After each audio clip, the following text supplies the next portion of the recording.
Hello, hello, hello. Intro. Well, look, ladies and gentlemen, who is back? Are your channels live too? Oh yeah, there they go. Because I was gonna be like, well, Don, I don't see your channels, but there they go. They're popping in there. There we Hey, go. Hello, Quinn. hello. Here, hi, Marijana. After I done called you marijuana for like 50 years. Hi, Marijana. Hey, Bonnie. It's the ish group. Absolutely, we are Exactly. ish. 6-ish, 6:15-ish, 6:30-ish. 7, You know. 8, whatever. Hey, but we're here. That's the good thing. Hey, Exactly. Hey, Shawana. Oh, I haven't seen you in a long time. Christina. Hello, hello, hello. Well, folks, it's good to see Miss Angie back. Miss Angie, where have you been? What have you Oh been my gosh, I've been doing? everywhere. Just in July, I went to Las Vegas, Michigan, and Disney in LA. At the end of the month, I go to Amsterdam, and then at the mid August, I go to Chicago. So six is that five trips in 2 months. I'm just exhausted. I am seriously jet lagged, and I really just want to lay in my bed. My bed is like, don't leave, don't leave. And I like my trips were so back to back that I would come home, dump all my clothes out of one suitcase, and just refill it up with new clothes. I just did the laundry on all the trips that I went on the other day because I was just dumping out the old clothes and putting in new clothes, dumping out the old stuff. So it's been a whirlwind, but I've had a great summer. Definitely a hot girl summer. And per Bonnie and all the people that read me yesterday in class, and if you guys missed class, you missed a great time because we had a great time. I shall meet a little hot Latin lover or somebody while I'm on my trip in Amsterdam. Say They said it's not going to what? be serious, but a little cutie. So I we'll see. A little cutie coming my way for Amsterdam. So A we'll little, a see. little relief, a little stress relief. Exactly. So if you see me with a mystery man in there, mind your business and just say congratulations. Oh my goodness! Well, we'll have to see. We'll have to follow up on that one to see what happened with How it. it goes and what happened. Exactly. So I'm excited. Exactly. Mama needs a new pair of shoes. Exactly. To say the least. Exactly. Because she's leaving him under his bed. Listen, we're going to be in the red light district. You never know what can happen. Exactly, exactly. There is no walk of shame there because it's all good. Exactly. Thank you. Shawana said congratulations in advance. Thank you. Oh my goodness, my goodness. Well, not much is happening. It seems well, a lot's happening at the same time. Nothing's happening. So and on my side of things because it's the Michael moved. My son. I He think I was more scared than anything. Like, Don, like I want to say, Don, you really gonna let him go? yeah he went to Bali and he arrived. Got found his his apartment and got set up and then did a video about it and about the whole trip, which is nice. And he's So been he found it on his own. You didn't even go with him to be like, look, let me make sure it's okay. Oh my nope. God. He's 20 years old. Got to let him fly. Got to let him fly. Oh And my so gosh. And and my he's very son's moving downtown and I'm ready to have a fit. yeah, he's very independent. And when we went to New Orleans for our birthday party, Michael was out and about walking around town all night, all hours of the night, which worried me more than anything because New Orleans is not the most hospitable place. But he was like, Dad, I'm an adult. I'm like, okay. And he handled himself quite well. So I said, you know what? I've got to let go like God. I got to just put it in, hands. And, you, like we've talked about many times, you raise them right. You give them lessons. You have them be, you remind them about being cognizant of what's going on around them and those things. And then you kind of have to let it go and say, you know what? I'm going to leave it in their control and his hands, and see how that works. So that's what I did. And then, so yeah, it was a little bit, That's very at first mature. it was a little bit Honest. disconcerting, but at the same time, it's like, you know what, I've got to have faith. And he's ready to fly the coop, and he did. So there you go. Oh my gosh. I Yeah. listen. So our busy, hectic house for the last year or so is down It's just to quiet, two of us. quiet. Yes. So Oh my gosh. Oh my god. So does he call you like every other week or every day or how he do you talk? called. He called last night, and we talked for a quick bit. and then he called a few nights ago as well. He called on Sunday, and then he called last night.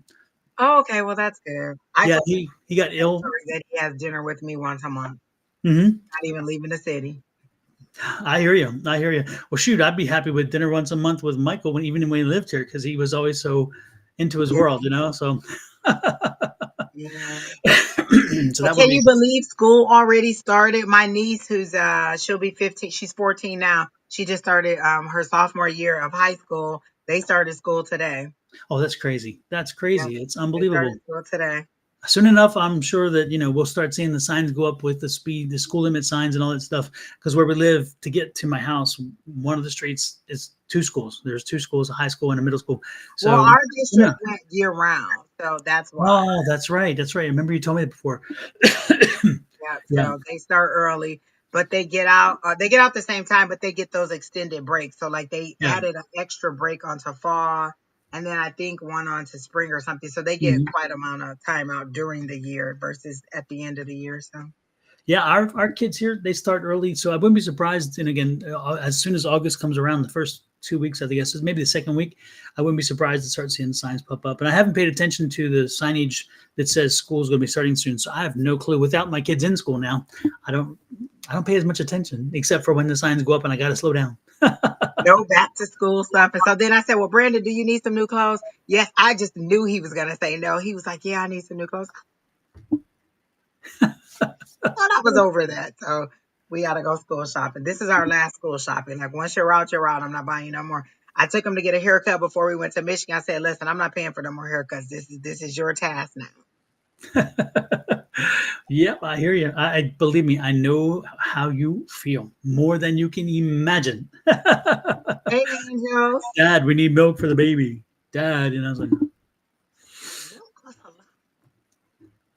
it does. Oh my gosh. And my daughter isn't breastfeeding. And so we bought her like a case. It had like 6 cans of milk in there. I think it's the powder milk. Hmm. 6 of those cans were like $100 Mm, for just yeah, six of the little cans. And I was like, you need to breastfeed, honey. That's what the exactly. breasts are for.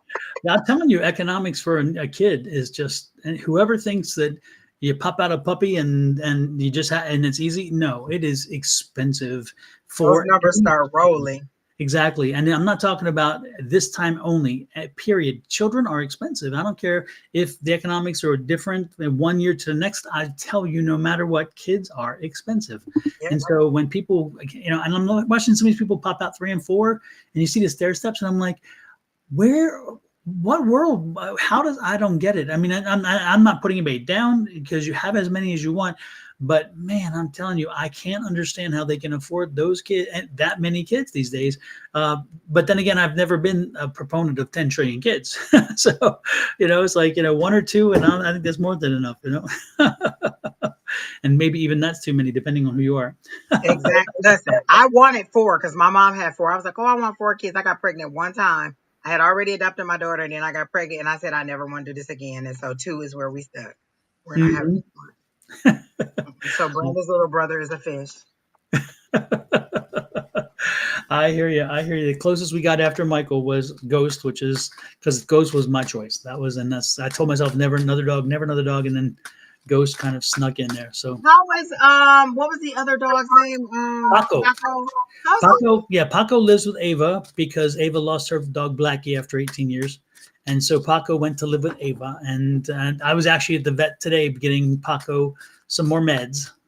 Um, So because Paco has that skin condition. So See, even though Ava's adopted him, guess who pays the vet bill? So see, and that's what would happen to me. I'd get a dog that'd be something like, oh, he can only eat like German food, so you have to import it from Germany. Like I can't, no. I end up with a dog that has a special dietary need. I remember my old manager when I worked at University of Phoenix. Her dog had to take Benadryl every day because of the allergies, and so she had to wrap it up in food and give it. Oh no. Mm-mm.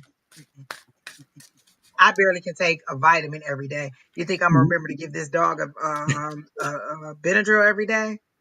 He gonna be sneezing and coughing and hacking all over the house. So no, exactly, I can't do it. I can't do it.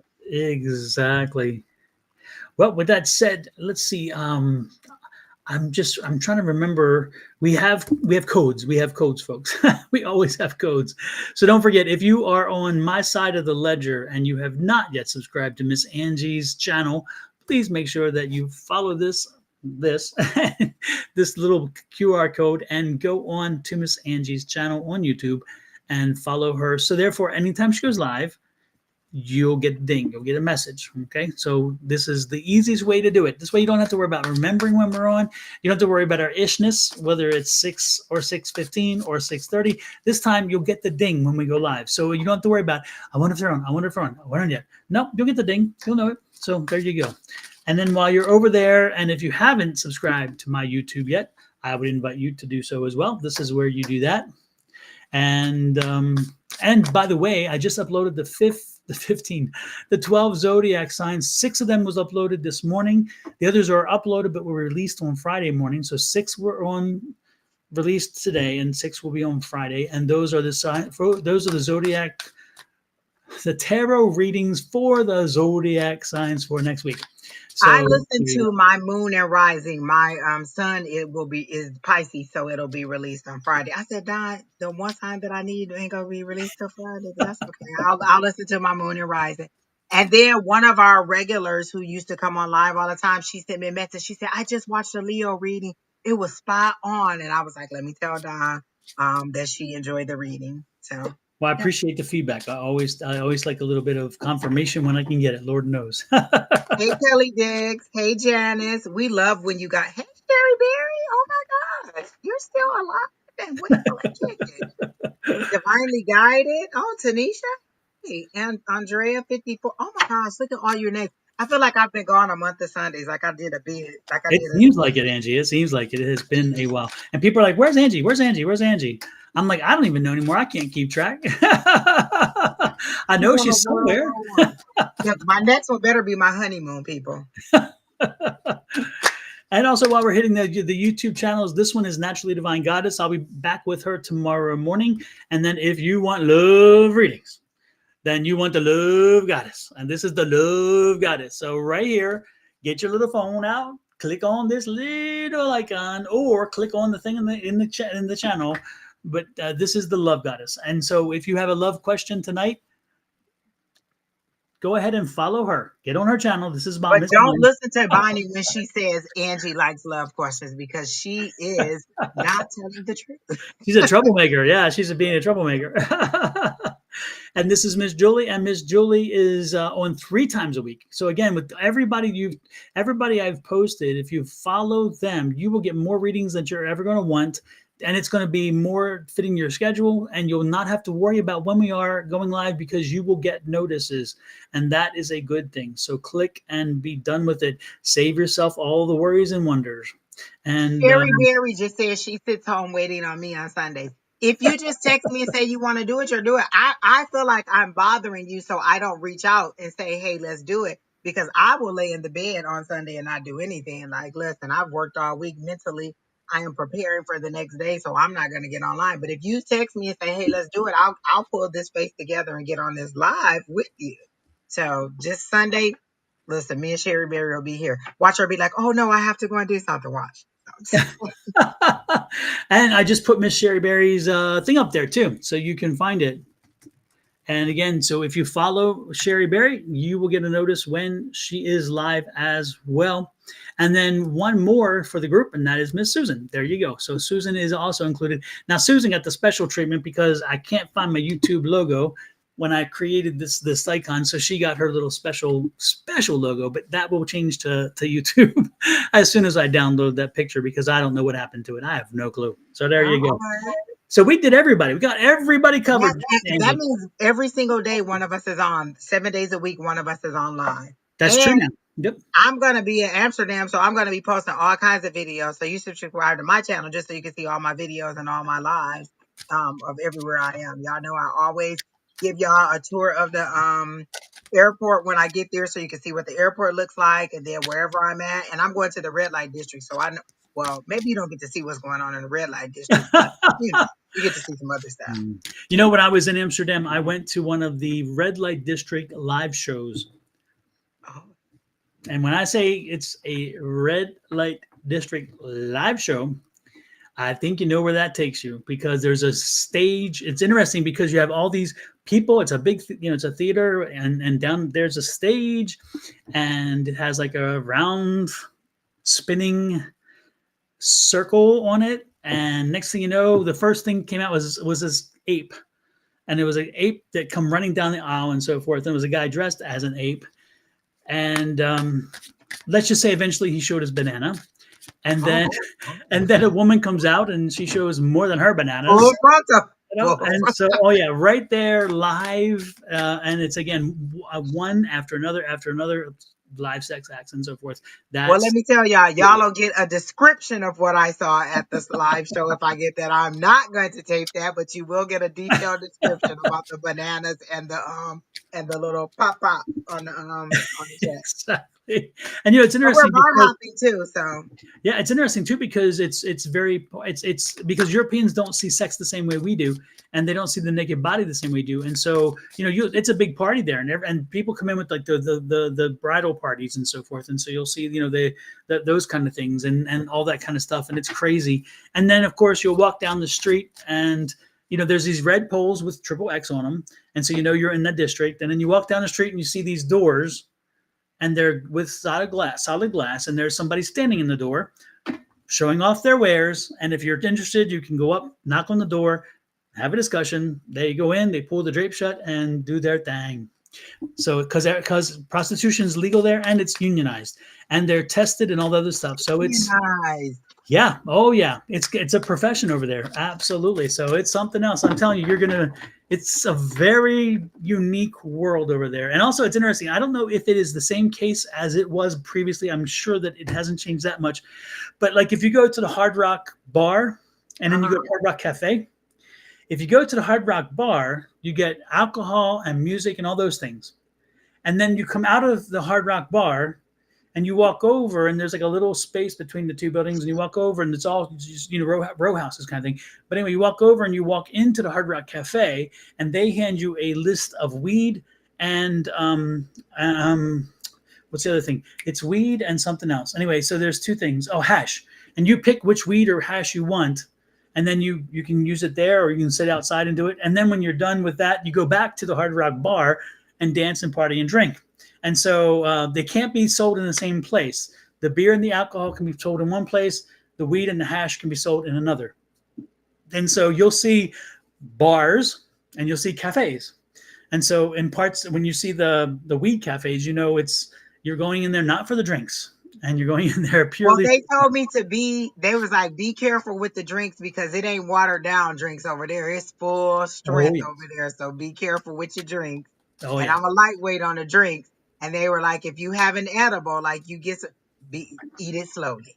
Yes. And so it's interesting too, because some of the bars look kind of small when you walk into them, and then you go downstairs and opens up to this massive place underground, and it's like a disco, whatever, but you don't even see it or know it's there until you go through. It's crazy. It's very different than what we have going on here.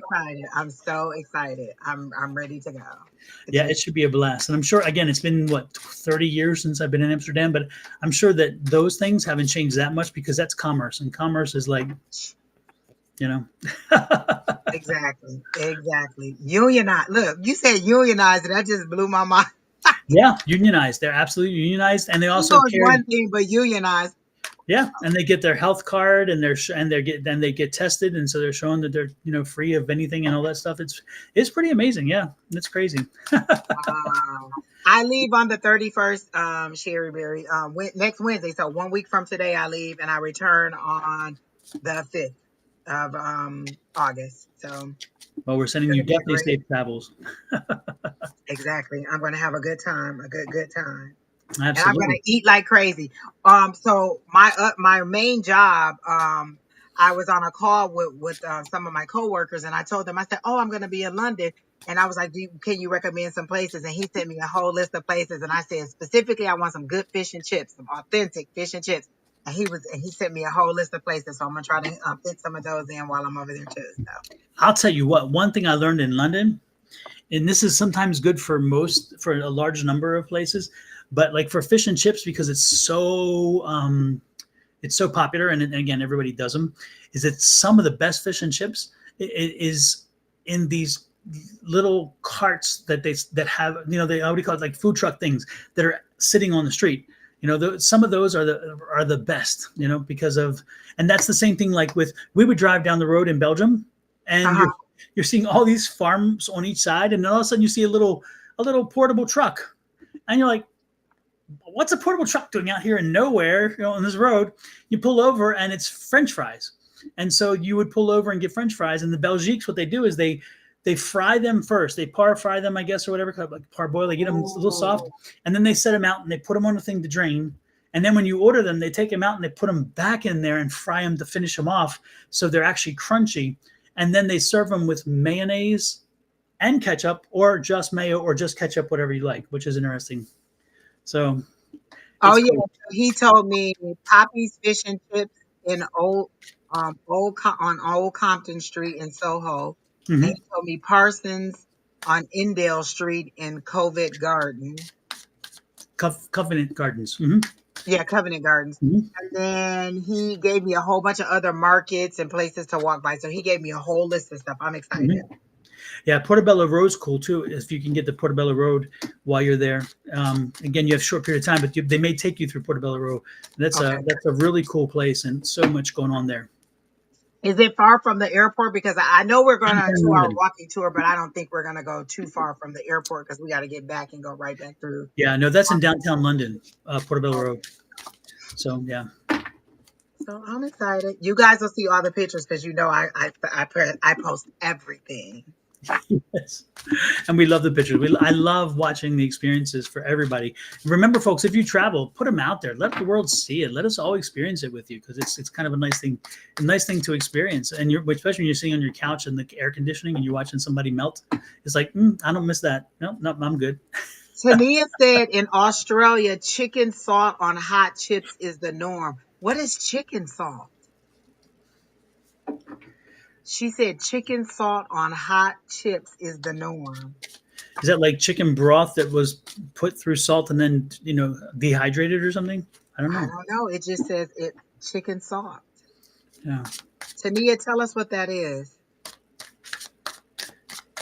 Oh, and Deborah says that's the only way you should cook French fries is the way that you were The describing double it. cook? Yeah.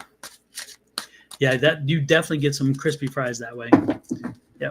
And yet they're tender inside and they're not dry, which I like.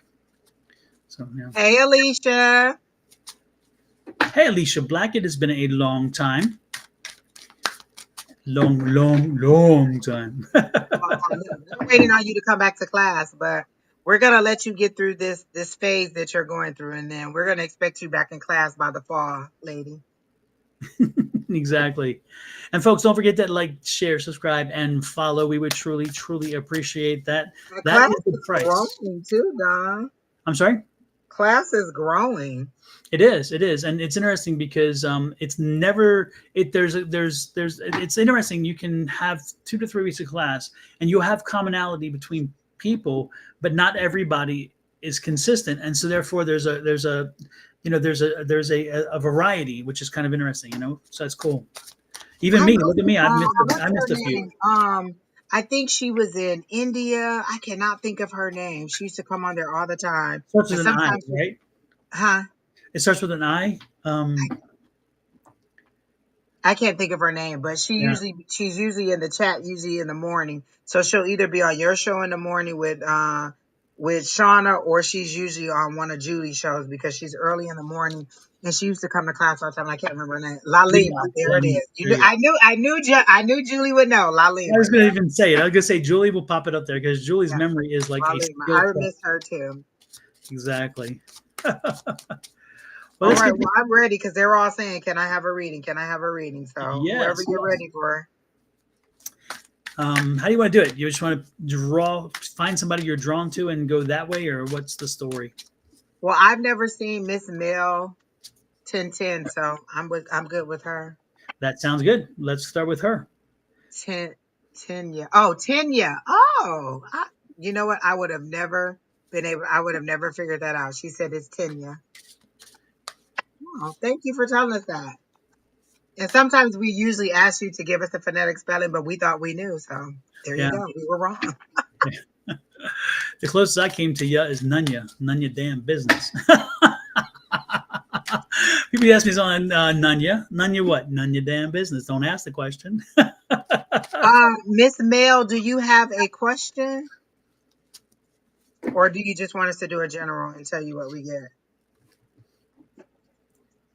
Do do do do do do do do do. So immediately while you're telling us whether you have a question or not, I I got that um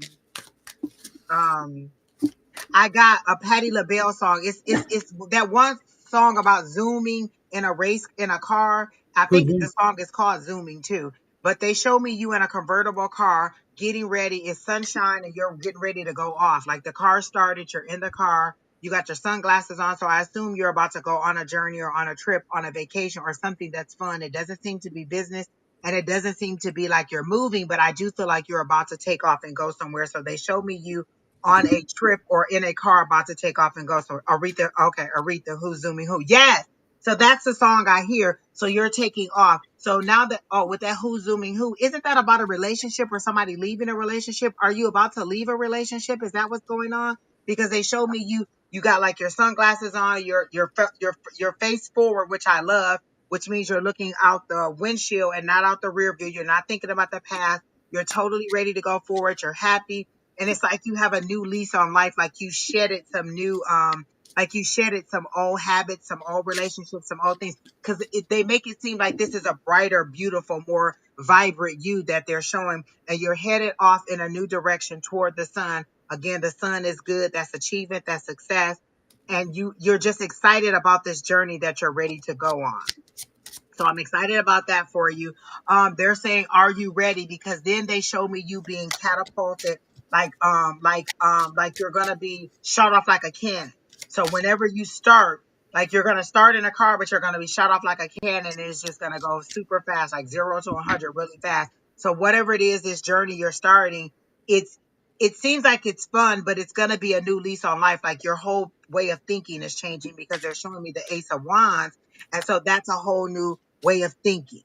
And it's like you just woke up one day and you had a whole new mindset and you're like, I'm ready to go, I'm ready to go. And so you're rear thinking everything. Do I still like this job? Do I still want to stay here? Do I want to stay in this town, this city? Like so many options opened up to you, and they're just showing me different plates in front of you, and you're just tasting a little bit out of this. Well, maybe what if I want to go to this job, or what if I want to do this, or what if I want to do that?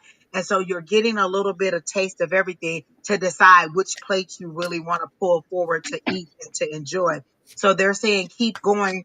I literally hear this, keep going. We have your back. So your whole team has your back and they're just supporting you and you're cheering you on. And it's like you're in a race, you're in a marathon and they're like, come on, come on, come on. We're there. And it's all these things that you're going to get to see and experience. You're going to get to experience it with new eyes, like not from the struggle and the strife and the pain that you've been in, but from a new journey that you're going to see this and you're going to experience this and you're just going to enjoy life at this time. Who is the tall, dark gentleman that I keep seeing? They're showing me a tall, dark chocolate guy. So is this somebody you're with now, or is this somebody that is to come? Because they're showing me a tall, dark gentleman, and it could be a business person or something like that. But they're showing me a tall, dark chocolate gentleman, broad shoulders, um, uh, tall guy, deep voice, well, they keep saying masculine. That's the word that they use. Very masculine. Is that something that you're very looking for? Somebody who's very masculine, authoritative. So that's what they keep showing me. Is this guy? So if it's, oh, it could be your brother. No, because they just showed me a heart. It doesn't feel like a brother. It's a male, but they just showed me a heart. So I'm assuming this is maybe a romantic person that is to come, or are you in a romantic relationship? You're not married. They're saying not married because they showed me a circle with a line. So you're not married, correct? You said financial issues. Your spirit team has been trying to get you out for a long time. I haven't met them yet. Okay, then this is somebody that is coming up, but it's exactly what you've been looking for or what your heart has desired, but you haven't been actively looking for. Oh, you're married and you're married and running from. the marriage? Is that what we're saying? Is that what you're leaving behind? Kelly Dick said, I'll have one of those too. Listen, give us all one. Like Oprah says, you get a man and you get a man and you get a man. So we all get a man. Okay, so you're running. Okay, so this isn't the ex-husband that I'm describing, or this isn't the soon-to-be ex-husband that I'm describing. This is somebody new. So this is somebody you're going toward. And so maybe this is just confirmation for you to know that um new love is still to come. Like don't be so stuck on, if I move forward I won't find a new love. So maybe this is new love to come. So that's what I got for you. That's a very good reading. I like your reading. I want to be you today. Yes. Just keep running. Keep running. Exactly. Keep running, running. Got me running, running. Hi, Michelle Prater. Good evening. Hi, Natalie. Max Molman. Hello. Oh my gosh. Look at all you. I'm so happy. Let's see. Mel Tenya. I don't know. Mel, I get there's still some hesitation. I know that you want to be free, that you definitely want to be beyond, but there is some hesitation. And is it based because, again, it's like it's the devil you know versus what you don't know? Are you kind of not comfortable with being alone yet, or you're not sure if you're ready for that? Because I'm getting some hesitation, even though you know what you need to do, even though you're prepared to do what you need to do, and even though you're already doing what you need to do, there's still part of you that draws you back, and part of you that is saying, I'm bound, and I need to, is this right? And am I making the right decision, and whatever. And that is natural. Again, those questions are valid questions, but they are questions that are safety and security speaking. And the question to you is, is that enough? And that answer has already been answered by the act of you wanting to get going. And what I would suggest to you is use some logic, put your heart on the side, and put your feeling of I haven't done this before. I can't take, I'm not sure I can handle this big step. You're a big girl. Put on your big girl pants and do what you need to do, and you can handle this. You're not given more than you can handle, and I'm sure I tell you, but just get out there and start making it happen, and things will fall in place for you, because you have to have faith that this is meant for you to happen. It was meant that this happened this way. Okay. And so get out there and do what you need to do, and do not allow yourself to go through that process of, but the oh buts will get you in trouble all the time, because sometimes, again, you have to make a decision, but the oh buts make it safe and comfortable, and not comfortable as in good, comfortable as in I know this. And so sometimes, no, I mean, and I hate to say this, but even abused spouses, they at some point they're like, I know if I stay, I get abused, but I know if I stay, I know what to expect. And it's like, really, it's like it's that syndrome. So I'm not saying that's the case here. And again, don't Yeah, take. well, but versus the one you don't, like you said. Yeah. So just keep moving forward. Don't look back. Don't turn back, and don't give in to that pessimism, that negative kind of, I'm not sure. You can do anything you want. You can do absolutely anything you want. So make it happen, and then don't look back. Don't look back. Just keep moving forward. And yeah, there's a kid involved. I definitely see that. But if the kid is, and this is one thing, again, it just frustrates the hell out of me sometimes. When you hear people say, well, stay together for the kids. You think the kids can't see that you shouldn't be together? I mean, the kids are not stupid. They are little human beings. They experience it. They also know the energies around parents, when parents are happy and when they're not happy, and when they're killing each other and at each other's throats about this, that, and the other. It's not a healthy environment. So I don't want to hear for the kids, because you have a son, but that son needs a healthy environment in which to grow up. And again, being around seeing very unhealthy relationships, if you're not careful, they will mimic those relationships as they get older, and that's the last thing you want to do. So By the time my mom and dad got divorced, we were like, finally, like y'all figured it out that this is what y'all should do. Like we We knew it should have happened a lot. Like, okay, now the adults are acting like adults, but yeah. Exactly. So that's what I got for you. I got for you to look forward, move forward, and do not look back. Do not I have think. one question. What's the $10,000, Mel? Or what's they show me 10,000? Is there some kind of argument about $10,000 between you and the spouse? What's the $10,000? They showed me $10,000, and there seems to be like a tug of war about it because I thought maybe you were waiting on a settlement and you were expecting $10,000, but there's something about $10,000. Is that a part of, like, is that something that you two are fighting over, or is that something that you're expecting in a settlement? Because I see a $10,000, but I see you getting it. Like, it seems to be coming in your favor. $10,000. Your father's passing. Oh, so you're getting the $10,000 because I see it coming to you. If you're waiting on it, they've showed me that it is coming to you. So expect that soon. And I don't know if that's what you're going to need to help you to decide to move on or to help you with your move on, but the 10,000 is coming. It's supposed to go to your mother. So the $10,000 is coming. Wow. Yeah, because they showed me it coming to whoever, so I assumed it was to you, but the money's coming. Well, She lives super. with you. Okay, so the 10,000 is coming. There you go. So there's your confirmation of the money. Fantastic. Angie, All, you're on fire. The rest did me well. listen, Don, I had to hydrate so much today. Like, just water, water, water, water. Let me tell you one thing Disney will do: dehydrate you. Yes. Yes. And this is Disneyland or Disney World? We went to Disneyland. We went to Yeah. California. Well, actually, I didn't even go to Disneyland. We went to California Adventure Side Oh, yeah. and had a good time. Listen, some of those rides were a shocker for me because I don't ride rides.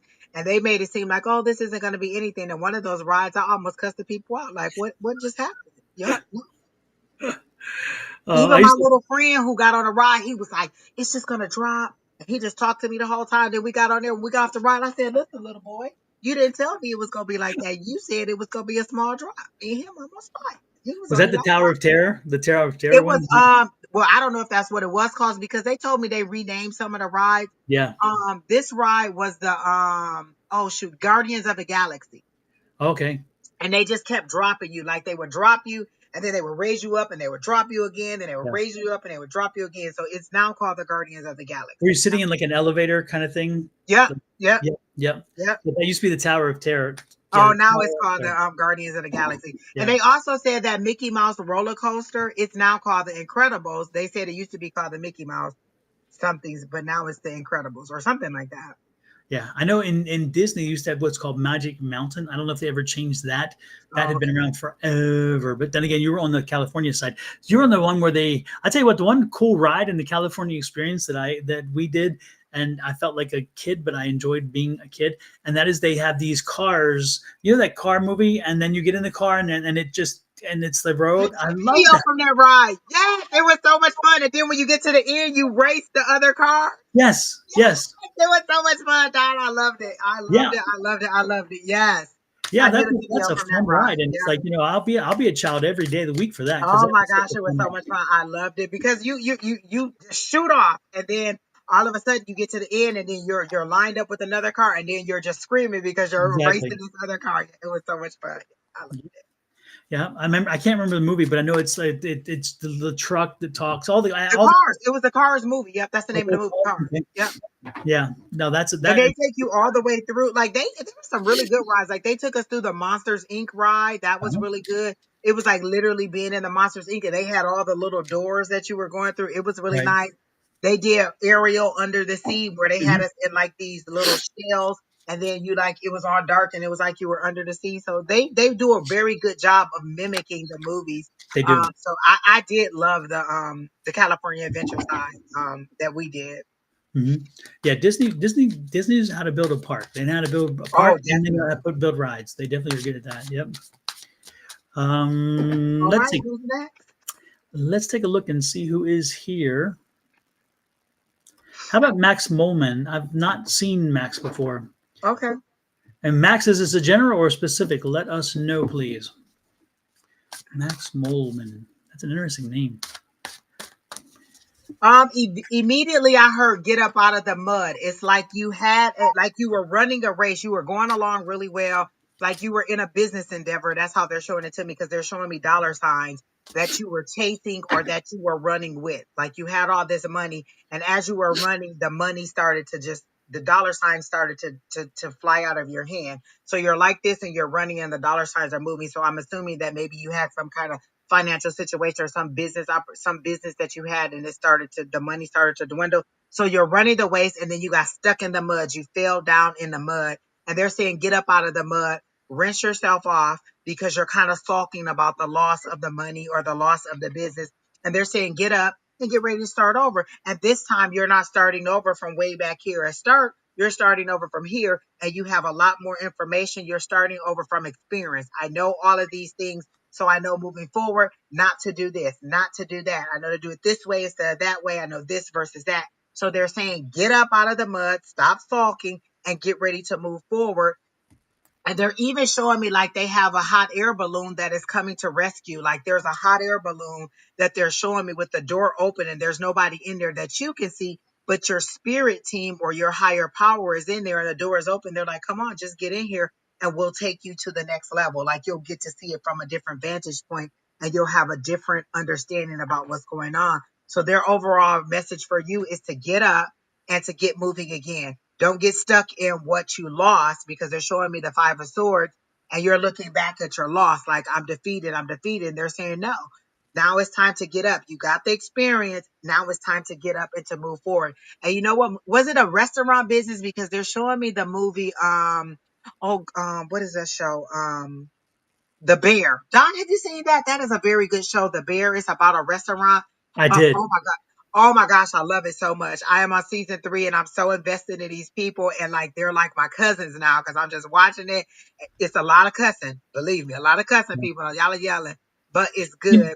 you know the kid who is the one who comes back, the guy who's a chef and comes back to the restaurant? Do you know he is Gene Wilder's grandson? Oh, I did not know that. Yeah, from the from Now that you say it, I can see that. yep, Now yep, that you say it. Oh my yep. gosh. And I love them at like the whole unit because they become a family. And like just before they opened the restaurant, that last one before they opened it, I was in tears, just so happy because everybody grew so much and it was just so beautiful. So it's a great show. But that's how they're showing it to me. So was it a restaurant or something or some business like that, Max Molman? Because they're showing me like just move forward. You're going to rebuild. You're going to move forward, and there's somebody there to rescue you. Just kind of look up. That's what they want you to do. Look up. Your rescue team is here. Look up and tell them what you need, and get it, and they'll come and rescue you. So that's how they're showing it to me. Super, super, super, super, super. What am I getting? What am I picking up? Mm. He said it was a restaurant business. Hmm.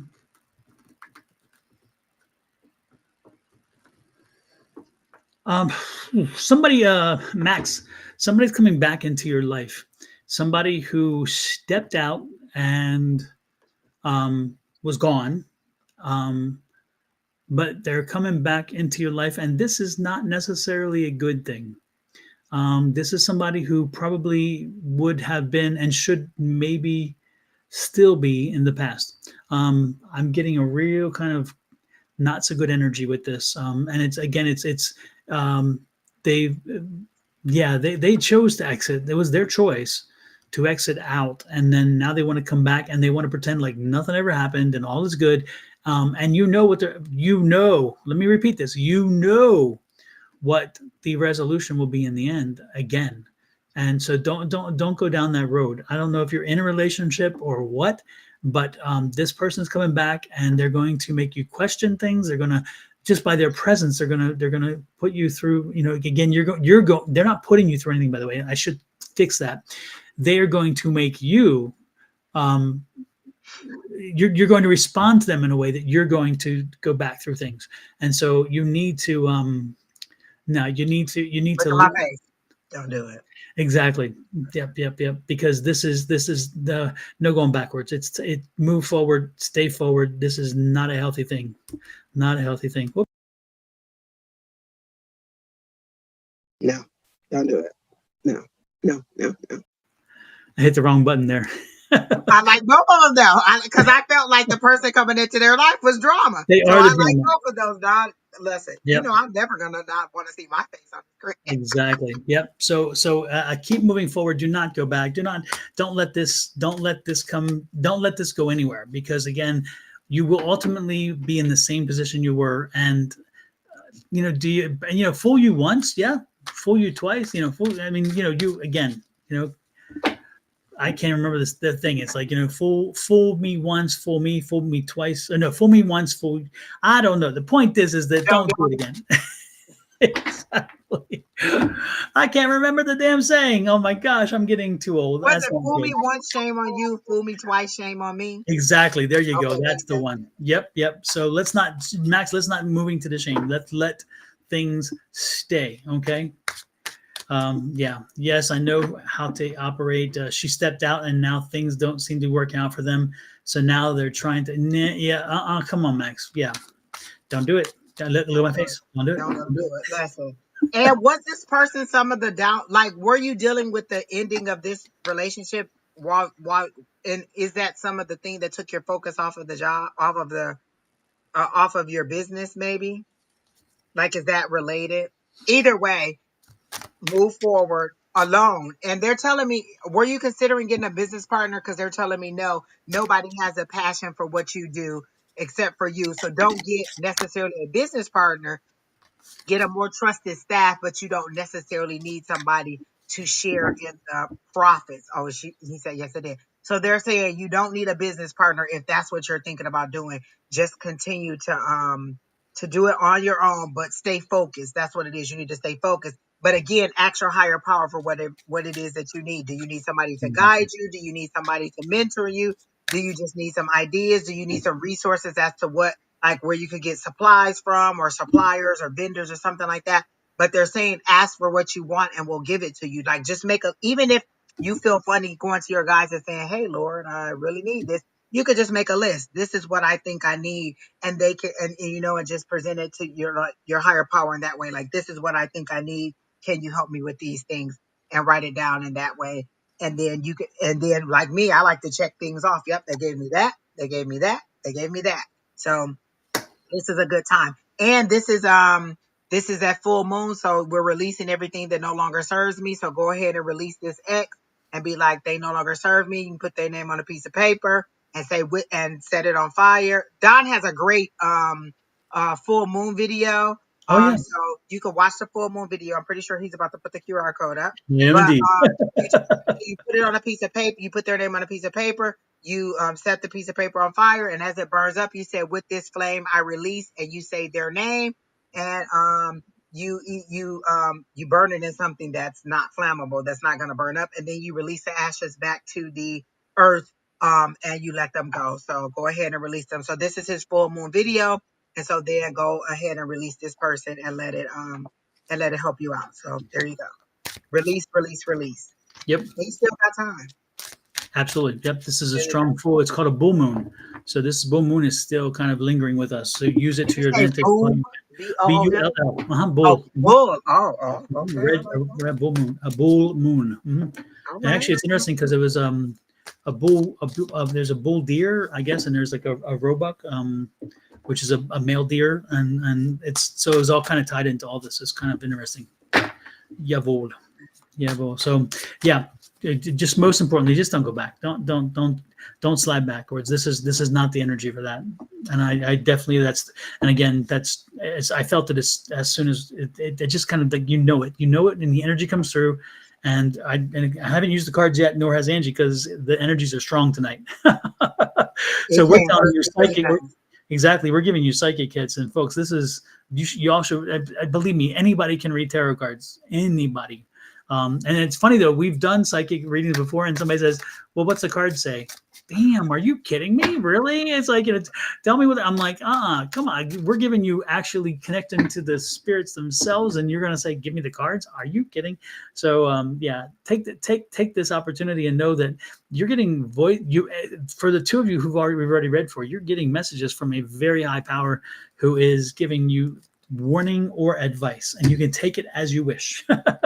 And also, Max, you might want to get Don's book on affirmations. It really could change your perspective on how to move your business forward and just how to proactively call in the business that you want. So definitely check into Don's book. It's a very easy read. I have it right here somewhere. I know Don has the Oh yeah. QR code, but I have the book somewhere right over here under all this stuff. Oh, there it is.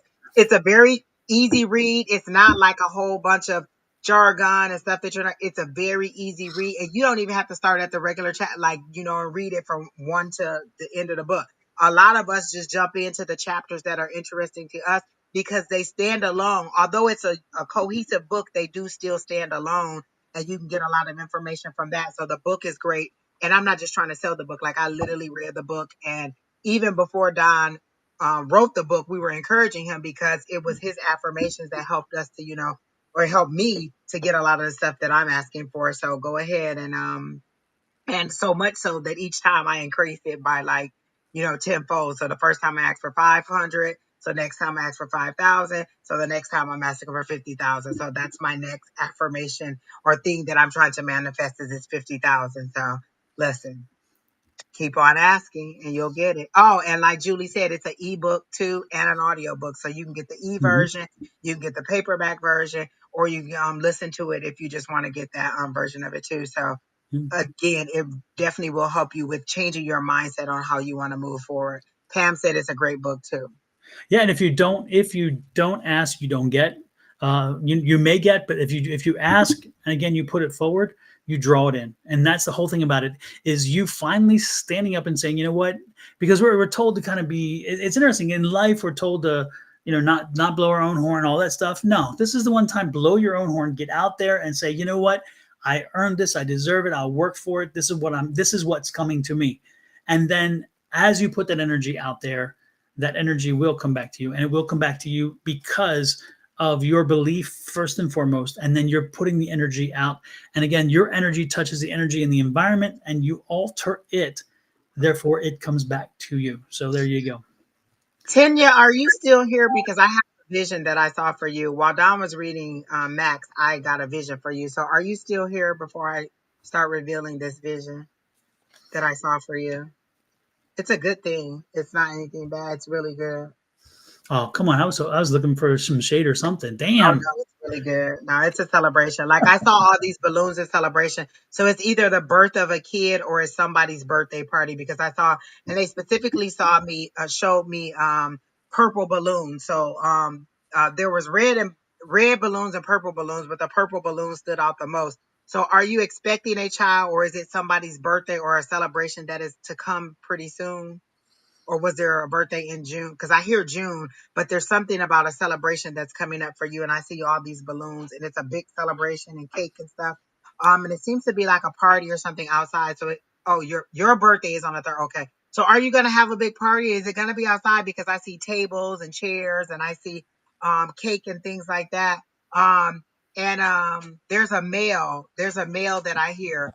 It feels like an uncle or a father figure that I hear from you that you're either wishing would be there. Do you have somebody who just passed on, like an uncle or a father figure that just passed on? Because it's somebody you're wishing would be there, but they're saying that I'm going to be there. It's a male that's in your energy that is saying that they're going to be there, or they're showing me they're going to be there. So I'm thinking that they're passed on because you're hoping or you're wishing that they would be there, and you're thinking that they're not going to be there. So is there a male in your life?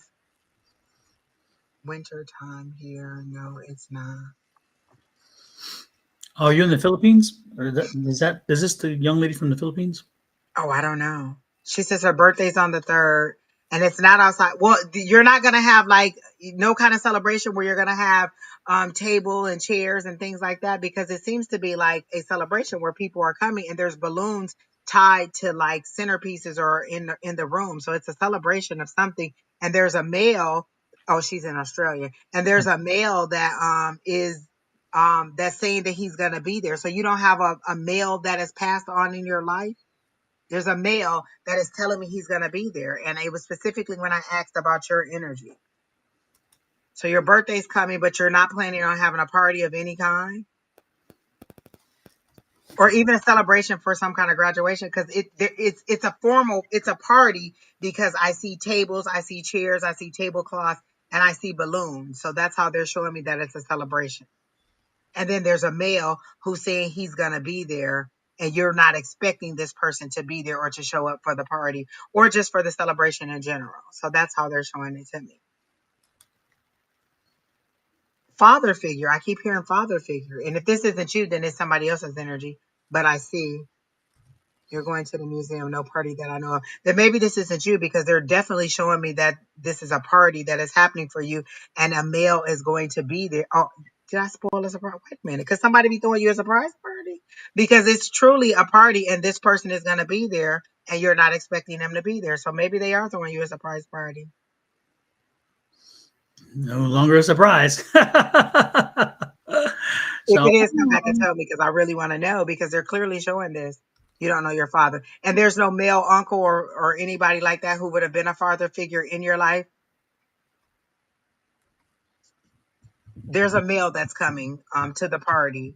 And it doesn't feel like a lover. It feels like a father figure, or a person who would have been, yeah, a father figure, like a male that would have been in that role, that would have guided you or been some kind of person like that in your life. And they're saying no, not a boss, because I was thinking like, oh, well, maybe it's like a mentor, and they said no, not a boss. So that's what I got for you. Angie, explain your book, by the way. People don't may not know it, but Angie wrote a book. It is available on Amazon. And kind of explain what your book's about. So my book was my journey through religion, and getting out of that strict religious situation. So like, you know how when you're Baptist, it's always saved. They always say that saved and covered in the blood. And for me, I thought I was saved and covered in the blood, but I was also suicidal. Like, so that's why the name of the book was Saved, Suicidal, and Covered and Soaked in the Blood, because as much as I was trying to immerse myself in this religious doctrine, I just could not achieve the things that it was telling me that I was going to achieve. And as I struggled to say whether I'm going to stay in religion or come outside of religion, this was my struggle. And this was the book that I wanted. Like, when I was going through my struggle, I would read self-help books. Like, everybody had a book. TD Jakes had books, and his daughter had books, and everybody had all these books. But it would be like, oh, I'm struggling, I prayed, and then boom, everything got better. My book is a little bit focused on how you survive day to day. Monday, I'm off. I may be okay. Tuesday, I may be just a frantic mess. And Wednesday, I may be back okay. So it was my day to day struggle with how I was having these interactions with God, my struggles with, like, it's the anger and frustration that everybody feels, but nobody ever wants to express and tell you how to deal with. So this was me living out loud in the book, living those struggles out loud, and saying how frustrated I was with God, how frustrated I was with my faith, how much I felt like I was failing in my life because I didn't feel like I was doing my religious right. I wasn't praying hard enough. I wasn't believing hard enough. And so this was my struggle with that situation, and discovering who I was and how to find my spirituality. So that's kind of what it was. It was just me living the struggle of escaping the doctrine of religion, So and check how it I out, got folks. where I am. And is this on, is it ebook, or which one is this It's one? an ebook. It's an ebook on Amazon.com. Exactly. So when you order it, it comes right to you. You're like this, which is great. So, And it's an easy read. And I think I'm funny, y'all. So it's real funny to me. So a lot of it is just funny stuff that happened. And then it's literally just like probably like a 5 or 10 year period that I was going, a 5 year period that I was going through this. But it takes you from little bitty Angie all the way forward. Like me, like I can remember, like y'all think that I argue now with my guys. I can remember being 5 years old and arguing with my pretend friends at the time, and then telling God, like, just arguing back and forth with God. So I've always been this adversarial relationship with my higher power. So but that's what it is. again, it's written in Angie's voice. So as you read it, it's definitely not a ghostwriter. It's not some AI stuff. It is her, and so you can't help but sometimes actually hear her voice as you're reading it. You're like, oh my god, I could hear her say that. And sometimes you will laugh, you will cry, you'll experience it all, because again, it's everything. Her essence is in that book, and that's the good thing about it. You're not reading a stranger's book. You're reading Angie, and you're reading Angie's history and experience, and you're like, wow, it resonates so much more that way, in my opinion. It And was the highs and lows of, like your hope. Like one day I'm really, really high and I'm really, really hopeful. And then the next day, like, something would happen. I would be like, damn it, God. Like, just me truly expressing how I felt to God and not hiding behind, I'm blessed and highly favored. I had said that so long that God, didn't even know that I was hurting in that way. And so I finally was just like, listen, you got to get me out this situation. You got to help me. And it's just me fighting back and forth with my higher power and saying, this just isn't working. How do I escape this? And it's just me walking through and walking out of doctrine and into spirituality. And that's just it. so, if you have a chance, check the book out. You will not be let down. It is a Next fun, time. good read. Yeah. All righty then, Angie. Who is next? All right. So 10 years, my brother passed away a few years ago, not close to him. My stepfather would be. Oh, well, come back and let us know because there is going to be something that is going to happen for your birthday, and it's specifically around a celebration for you and somebody showing up for this celebration for you. So come back and let us know if you have this great birthday party or some kind of surprise party, and this person shows up. Okay. So I hope it Absolutely. helps you out. And then, Don, your podcast, is that what you're putting out? Huh? Is your podcast? Are you about to tell us about the podcast? Because I saw it said check out the podcast, so I was going to say, are you about to tell us about the podcast? I wasn't going to, but I can. Oh, and look, it popped up. It says check out the podcast. So listen, maybe God was saying, hey, check out the podcast too. Where's that, in chats or what? In the chat, I can see it. It says audio podcast of an interview with the skeptic. Oh yeah. It Well, popped there you up. go. It didn't pop up on the screen, but it popped up in the chat. Okay, well, I'll take it. This is, folks. There's one of my favorite. I've done some podcasts in reference to my book, and this one has to be one of my favorites. This one was, these people let me just run loose. Now this is audio only, so if you want to drive someplace, or if you're on a plane someplace and you don't want to use your battery up on your phone in a plane and just listen, or if you're on a drive someplace and you can't pay attention, or you're working and this is a great podcast, because this was supposed to be about the book, but when they unleashed me and allowed me to go deeper into topics and bring up other topics, and then they let me explore them in the metaphysical, this podcast interview went in very many different directions. And so it is one of my favorites because, again, sometimes when you're getting interviewed, they keep you constrained, and it's like, oh, answer quick. And I can't help it. I don't answer quick. I have to explain to make sure I've made my point. And these people let me do it, and they were great. So, and again, I'm not putting the other podcasters down. They were all great, but this is one of my favorites. But this is only an audio. This is not a video and audio. If you want a video and audio, this is one of them. And again, another good interview. The first one was two people that interviewed me. This was one, and the first one was called Seeker and Skeptic. And so one of them is a believer, and the other is not a believer, And so he is very skeptical. But after reading my book and after putting together questions and then talking to me and then interviewing me, he's like, you know what? I think you've got me convinced. And I'm like, I didn't have you convinced. Science convinced you, because that's what my book is about. It's about science proving that the affirmations work. And then I'm showing you how you take them to the next level, because like I said over and over, ancient mamas or your daddy's old affirmations. It is this new energy about you saying the affirmation. Before it was all about me, and now it's changing my energy around me and changing my environment. And that's the key to it. And then this was my first one. So again, and this one's a video and audio. The last two I mentioned are, but this is the one I'm really drawn to most, I must admit.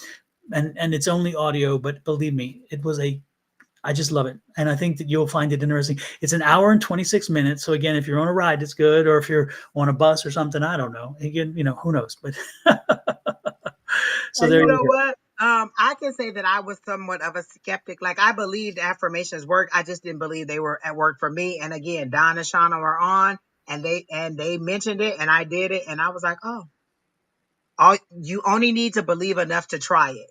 And that's Mhm. what I did. I believed enough to try it. and it convinced me, and I'm full steam ahead. Like, I just needed to believe enough to try it, and I did it, and it worked. And I was like, well, hot damn, let me try it again. And I just kept trying it. And now you couldn't tell me that affirmations don't work, because that's all I believe now. Yep. And it's interesting because Angie's story is not uncommon. There's so many people who have read the book or have listened to me over the last year preach about them, and they've tried them, and they were skeptics, and they've come back and they aren't. And it's interesting today because I told Angie, I think I told Angie, I was in my dentist's office today, and she said, tell me one thing that's exciting about you, something that, and I'm like, I don't have anything exciting going on. Nothing exciting happening. And she says, there's got to be something. I'm like, well, nothing new, but I did, I said my published book is still selling online, and that's a good thing.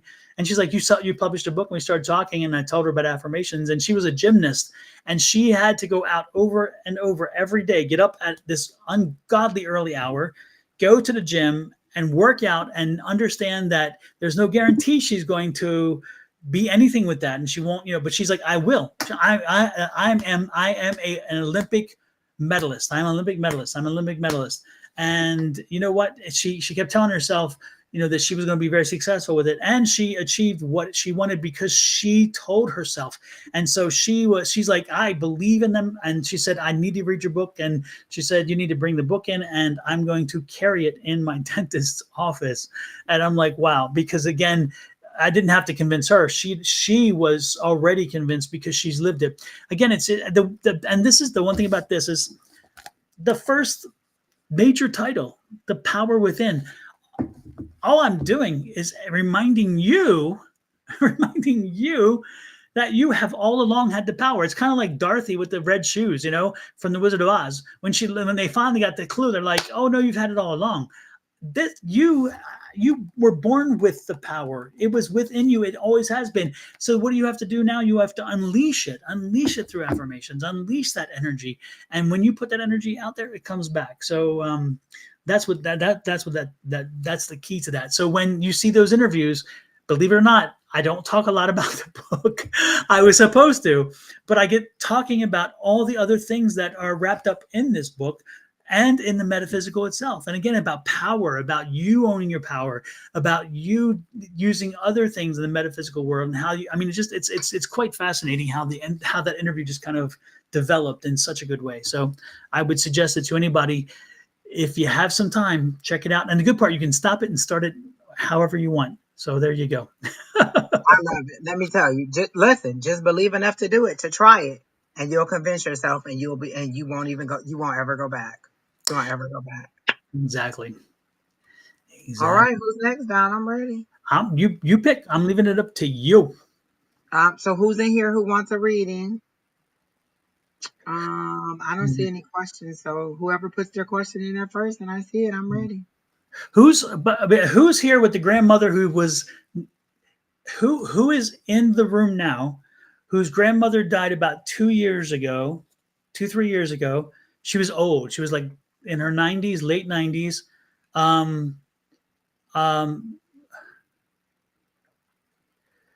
West Coast. So I don't know if you're on the West Coast or whether your grandmother was on the West Coast. Grandma's here. Whoever this is, grandma is here.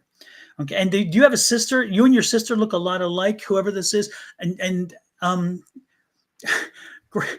okay, I can't say exactly what grandma said, but whoever this is, you're probably pleasingly plump. That's the way to put it. That's not how grandma used to call it, by the way. Grandma had other words, but I can't go there with those words. But you knew your grandmother, so you know what she would say. Again, I'm getting California. I'm getting late 90s. Grandma passed about 2 years ago, 3 years ago at most. And again, you have at least one sister, and you and the sister are, man, it's like I'm looking at like carbon copies. It's like you guys look a lot alike. This is not resonating. Okay. Whoever it is, grandma's, yeah. Several of them said my grandmother, but the more details you get, so who has the sister that they look a lot alike? Let's start there. Who has a sister that you two almost look identical, and your grandmother passed on? Exactly. This is this one and she's African American. So so that'll help us limit a little more. Um wow. Okay. And she's worried. She's okay. Grandma, whoever this is, let me just put it out there, and then maybe somebody will pop in later. But LMT said her grandmother says you were rosy if you were fat. So she called you Rosie if you were fat. Oh, Tina, okay. she said her Wow, grandmother said Tina. As soon as you said that, I just got this whole tingling all over me. Tina, and you have a sister. Who, Tina, are you? Uh, pleasantly plump. yes, yes, yes. And did Grandma acknowledge that you were pleasantly plump in a different way? I got the goosebumps all over. So Grandma, this has to be your grandma, and you have a sister who looks a lot like you. Because at least a sister, but I'm getting one sister specifically. Are you very close to a sister that, again, not only do you look a lot alike, but you're drawn to each other very well? Because Tina, this is definitely for you. And I mean, Grandma has me now very tingly and excited. So this must be for you. She said Okay. she's from Southern California and her grandmother passed 2 years ago Okay. this month. Okay. And I'm pretty sure Miss Tina has a sister. She said yes. Okay. Yeah. And so have you are you in communication with your sister, or have you been talking to her? And because I'm not sure I'm not sure the worry is for you. Okay, the conversation's for you, and the messages, and so you're being here. Grandma knew this, and so that's cool. But the question, 96. Oh yeah, that makes sense, absolutely. But she was not a bit. She was a petite woman. She was smaller. She's showing me again that she was a smaller woman. And again, the sisters are in contrast. Not. I'm, Plump. yes, yes. Um, yes, but she's worried about. I think she's worried about your sister. I think she's worried about your sister, and so I think that she needs. I think what she's trying to give me information for is I have 2 younger years, 5 feel. Yes, I have 2 younger years, 5 feel. Could that be five years apart? Could be. Or 5 total? Is it could that? She says she's the chunky one. Okay. Well, no, she's showing me there's one more that's, unless it was your mom that she's showing me. Is your mom on the other side, or is your mom here? Because she's showing me like identical twins. It's like 2 of you look alike, but I'm getting sister energy, but maybe it's your mother. Maybe it's interesting. But she's worried about whoever this is again. So it's either your mom, whichever one looks a lot like you. She's showing me the 2, and she's showing me to be concerned and make the phone call, reach out, make sure things are going well, because she's concerned about the other one, and she's concerned, and you can connect to them in a way that other people can't. That's the relationship that comes out. And so make the phone call, have the conversation. She's going through something, and it seems to be a bit health related. And have the conversation, understand what she's going through. Don't delay with the phone call. Make the call. Okay. Was 6 feet. My mom deceased. My grandmother was 6 feet. My mom deceased. Okay. So yeah, but the grandmother was thinner, that's for sure. Because anyway, so yeah, the most important thing is if you could make make the call to your sister. Again, there's the one that looks closest like you is how I show, because she's showing me 2 of you. Okay, and again, it's like this duality, like and it's not. And at first, I was thinking she's telling me there was like 2 parts of you or something, but that's not the case. She was 5 feet. Okay, yeah. That makes sense. So anyway, yeah, give your sister, who, again, the sister that is most connected to you, the sister who looks most like you, give her a call, because I'm being drawn to that sister, and that's what she's trying to direct me to. She's showing me the carbon copy. It's interesting because it's fascinating, because I think that the communication, there's a communication thing with her. Was she somebody who wove a tale, but yet she kind of confused you from time to time in the way into which she'd speak? Because it's like, that's what I'm getting. And it's interesting. I don't think it's an age thing. I think that she was just somebody who, that, when she spoke, sometimes you was kind of cryptic or something, or it didn't. I don't know, because I'm getting an interesting way in which she describes things and helps to understand things, and it's not the usual way, but it's not about her mind at the time of death. Is none of that. This is just kind of her way of thinking. She has a bit of a scattered thought the way it is, and she was also somewhat distracted, and so she was easily distracted, which is interesting. So sometimes she would lose focus. She would just go off, and you'd see her just kind of do this, and you're thinking, is she not, is something wrong? But no, it wasn't. She would just kind of, she would get bored, and she would just like, okay, I'm looking over here, So anyway, yeah, reach out to your sister, the one that again looks a lot like you. That's what Grandma is saying. And interesting. Yeah. But did you consider her like a mother? Because I'm getting the word mom. And so did you call her mom? Did you consider her a mom? Did she help raise you or something? Um I have a sister and I'm 20 years older and one 10 years older. Okay. 10 years younger. Okay. Yeah. Okay. Man, that's quite a difference between the three of you. Wow, that's interesting. But anyway, did you consider her mom? Did she help raise you? Does that resonate with you? Because she's saying something about mom, and I don't think she's meaning your mom. I don't think she's meaning your mom when she says mom. So I'm getting this connection about yours to her. I called her mommy. Okay. Okay, that makes sense. All right.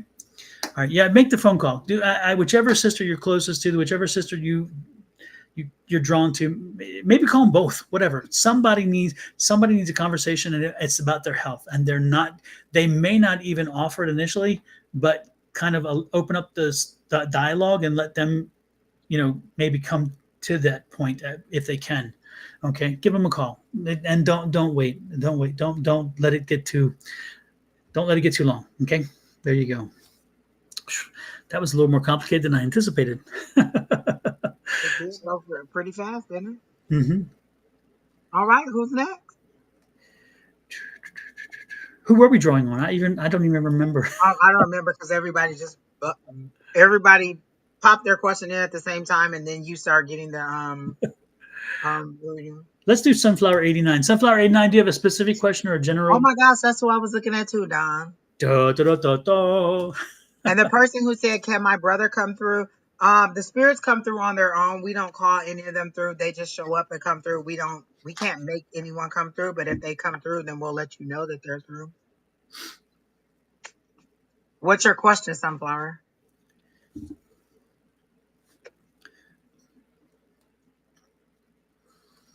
Immediately I heard seek and you shall find. So I feel like you want to know something, but you're afraid to ask whatever it is.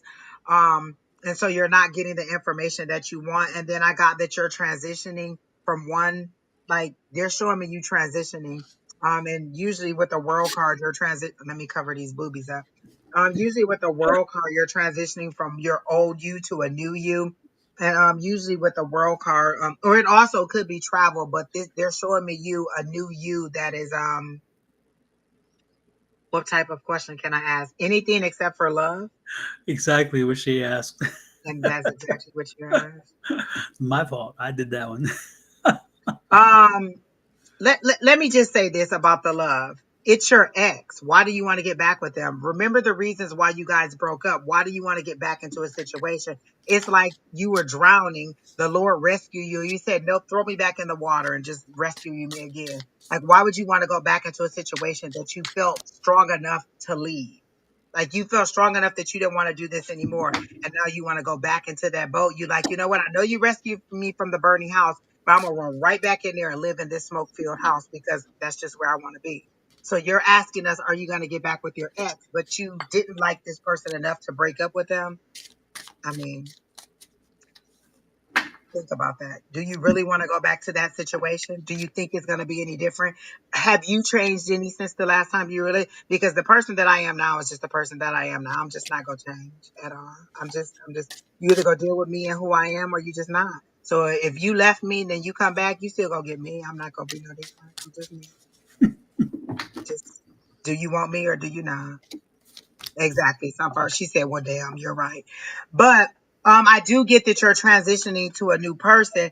And I felt like when you left this relationship, you had like kind of like that tough girl thing. Like you found out you were a new you spoke up for yourself because I got kind of like you were kind of like a shrinking violet and you weren't speaking up for yourself. And then in this situation, you just kind of spoke up for yourself and you were ready to walk forward and be who you were. But in this situation, you don't quite like, you can't go back to who you were. You don't quite know who you're turning into be, but you don't know who you are now. And so you're like, wait, I want to go back. And they're like, nope, you can't go back. You got to go forward and you got to figure out who you're trying to be. So this is your opportunity. It's like you got a clean slate and you get to start all over again. I heard this job opportunity is coming up for you. Are you really, really, really waiting and trying to get a job because this job opportunity is coming up for you? And the word job is pulsating, but it's like being really, really, it's something that you really, really want really bad and you're trying to draw it to you. So are you really, really, really looking for a job? Is that what's happening? Like you're really wanting and hoping that you get either this specific job or a new job. And I feel like this opportunity is coming for you because I see the word job and it's just being drawn to you. And you're the magnet. They show me you as a magnet and you're drawing this opportunity to you. But that's where your focus needs to be because I think when you get into a relationship, you're 100%, you give your whole all, everything to you, and you just kind of forget who you are and you take care of their needs and not your own needs. And they're saying, if you want this opportunity and you want to be successful in your move forward and to build your money and your career, are you trying to buy something big like a car or a house? I think it's specifically like a house, or you're trying to move to a new apartment or something. If you want to focus and save this money, they're saying you need to focus on this and stay focused on this and everything else will fall in line. But you need to stay focused on this, see the importance of it, save the money that you want, and then everything else will fall in line. But you have to stay in your power and your strong voice. Like, I feel like the reason I'm coughing and I'm having this problem with my voice is because you're allowing other people to stifle your voice and to keep you from talking because they make you smaller. Like you make yourself smaller in order to let other people shine. And they're saying, no, speak up, shine. This is your opportunity. You need this job. So am I correct in this with the job situation and you needing to move forward with this job, this new opportunity? It's right there coming for you. And I feel like the process is going to start in August. Like maybe you're going to have the interview or you're going to have maybe the interview or the offer, but it's going to start in August, but it's coming for you and you have to be focused. You have to stay focused forward because they're putting blinders on the side of your head. Now, the only thing you need to focus on right now is this job. How do I get this job? How do I be successful in this career? How do I move forward and then move on to the new place that I'm going? Because you're in a transitional period. And if you go back, it's not going to be what you thought it was going to be. And where you are now, you're not happy because you're trying to discover and unfurl who you are. So it's just like, okay, I'm not a little kid anymore. I'm not a teenager anymore. I'm this new adult person. And how do I navigate being an adult person? And it's just like you kind of walking through and discovering all these things. You got a clean slate and you get to decide who you are in the future. Whoever you were in the past doesn't matter. Whether you were a timid person, whether you were a quiet person, how you move forward, you decide. And you make people accept who you are. We say this all the time. You teach people how to treat you. And if you allow people to treat you a certain way, that's how they're going to treat you. So if you want people to see you different, you have to consistently be who you want to be so that people will know, no, I'm not that person. This is who I am. And so the opportunity is coming and I can literally hear a door, somebody knocking at the door. This opportunity is knocking. Are you going to be ready for it or are you going to be focused on something else? So that's what I got for you. Oh, yeah. And I like that, Miss Julie. It's Mercury retrograde. Stay away from those exes. Exactly. Rachel, yes, you use the same link for next week. Use that same link for next week for class. What Rachel's asking about, folks, is we have a Tuesday night class where if you want to practice, grow, experience, learn, develop any of those things, your psychic and mediumship skills, we send a link. You send me an email to my email address, which is underneath here once I take this off. And you can, if you send me the email address, I will send you the link to class. The class starts at 6 Pacific time and runs for 2 hours. And we just, again, experience and practice our skill set. Each of us are on different levels. So there's nobody who is so new and nobody who is so, so amazingly practiced that we can't learn from each other. And because that's the thing is we learn from each other and we grow from each other. So, So that's what Rachel's talking about. If you're interested in joining our class, please And just we had a good time last night, Don. We had a good time. I know you guys stayed on longer. I was totally tired and just kept yawning, and I felt like I was being rude. But we had a good time last night. Mhm. Rachel Yeah. says, "Okay, I will see you then." Excited, etc., etc., etc. Thank you, Rachel. Yeah, And see you one then. more thing, Sunflower, they're telling me, was this person that you dated a kind of person who they knew exactly what to say to make you feel bad about yourself or to make you shrink back or to make you like, I don't want to say that they were a narcissist, but they knew what buttons to push to make you step down or to stand down and to make themselves seem taller and more authority, have more authority over you. And they're saying, why would you want to go back to somebody who would make you feel less than to build you up? You want somebody to build you up and not to push you down and to hold you down, because I feel like you're a very smart person. You're a very energetic person. And you're a person who can accomplish many things, but maybe this person was intimidated or afraid of your success, because if you move forward or if you stepped up, then they had to step up. And if they didn't step up, then you would leave them. And so you finally found the courage to move on. And you're like, the song that they keep playing for me is If You Think You're Lonely Now. And the way they resonated that to me was, this person would say, you think you're going to find somebody better than me, or nobody's going to love you like I do, or you know what I'm saying? Like, make you feel like nobody's ever going to accept you as the way you are. And what they're saying is, yes, they will. You'll find somebody better. Don't go back into your misery because you're thinking that you can't get anything better. You most certainly will find something better. You are better than that situation that you were in. And this person just didn't build you up. They kept you low or they kept you down so they could keep their thumb on top of you, is how they're showing it to me. Super. Who are you next drawn to, Angie? Um, what about this Heather person?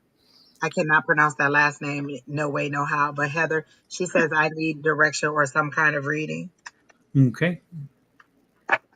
And immediately when I saw you, they showed me you in a tornado. It's like you're being all shaken up and you don't know which way to go because you can't see clearly what needs to happen.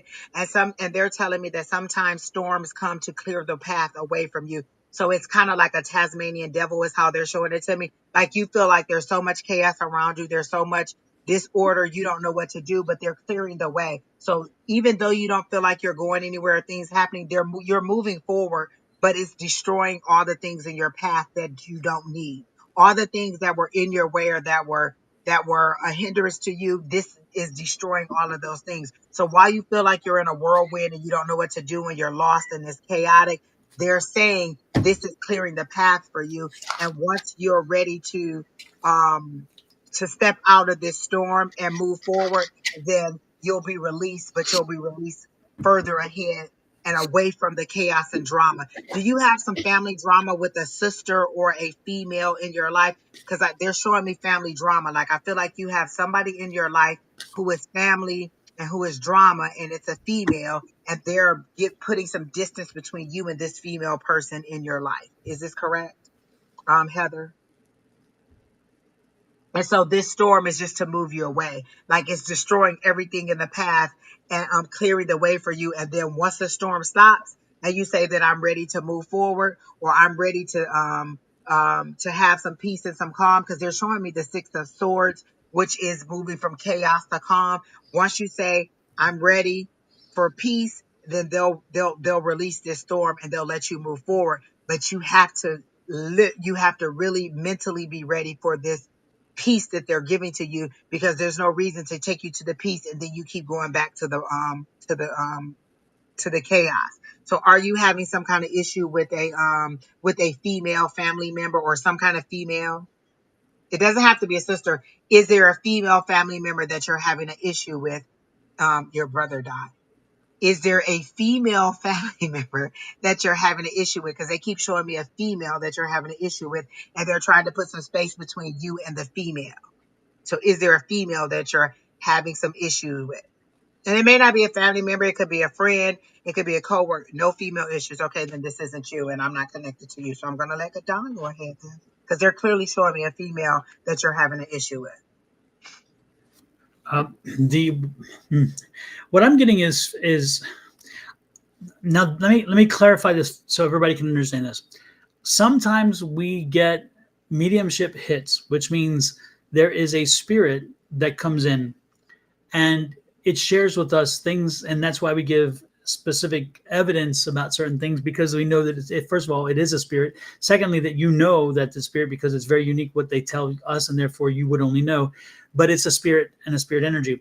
Other times we get information that comes in through an experience you had with someone in your lifetime, so we connect it to that same individual, but it is not spirit energy, yet it is kind of, it talks about, it does talk about their experience with you and so forth and so on. So to be clear about that, I want to be clear, because earlier you talked about your brother, and and the brother's not here.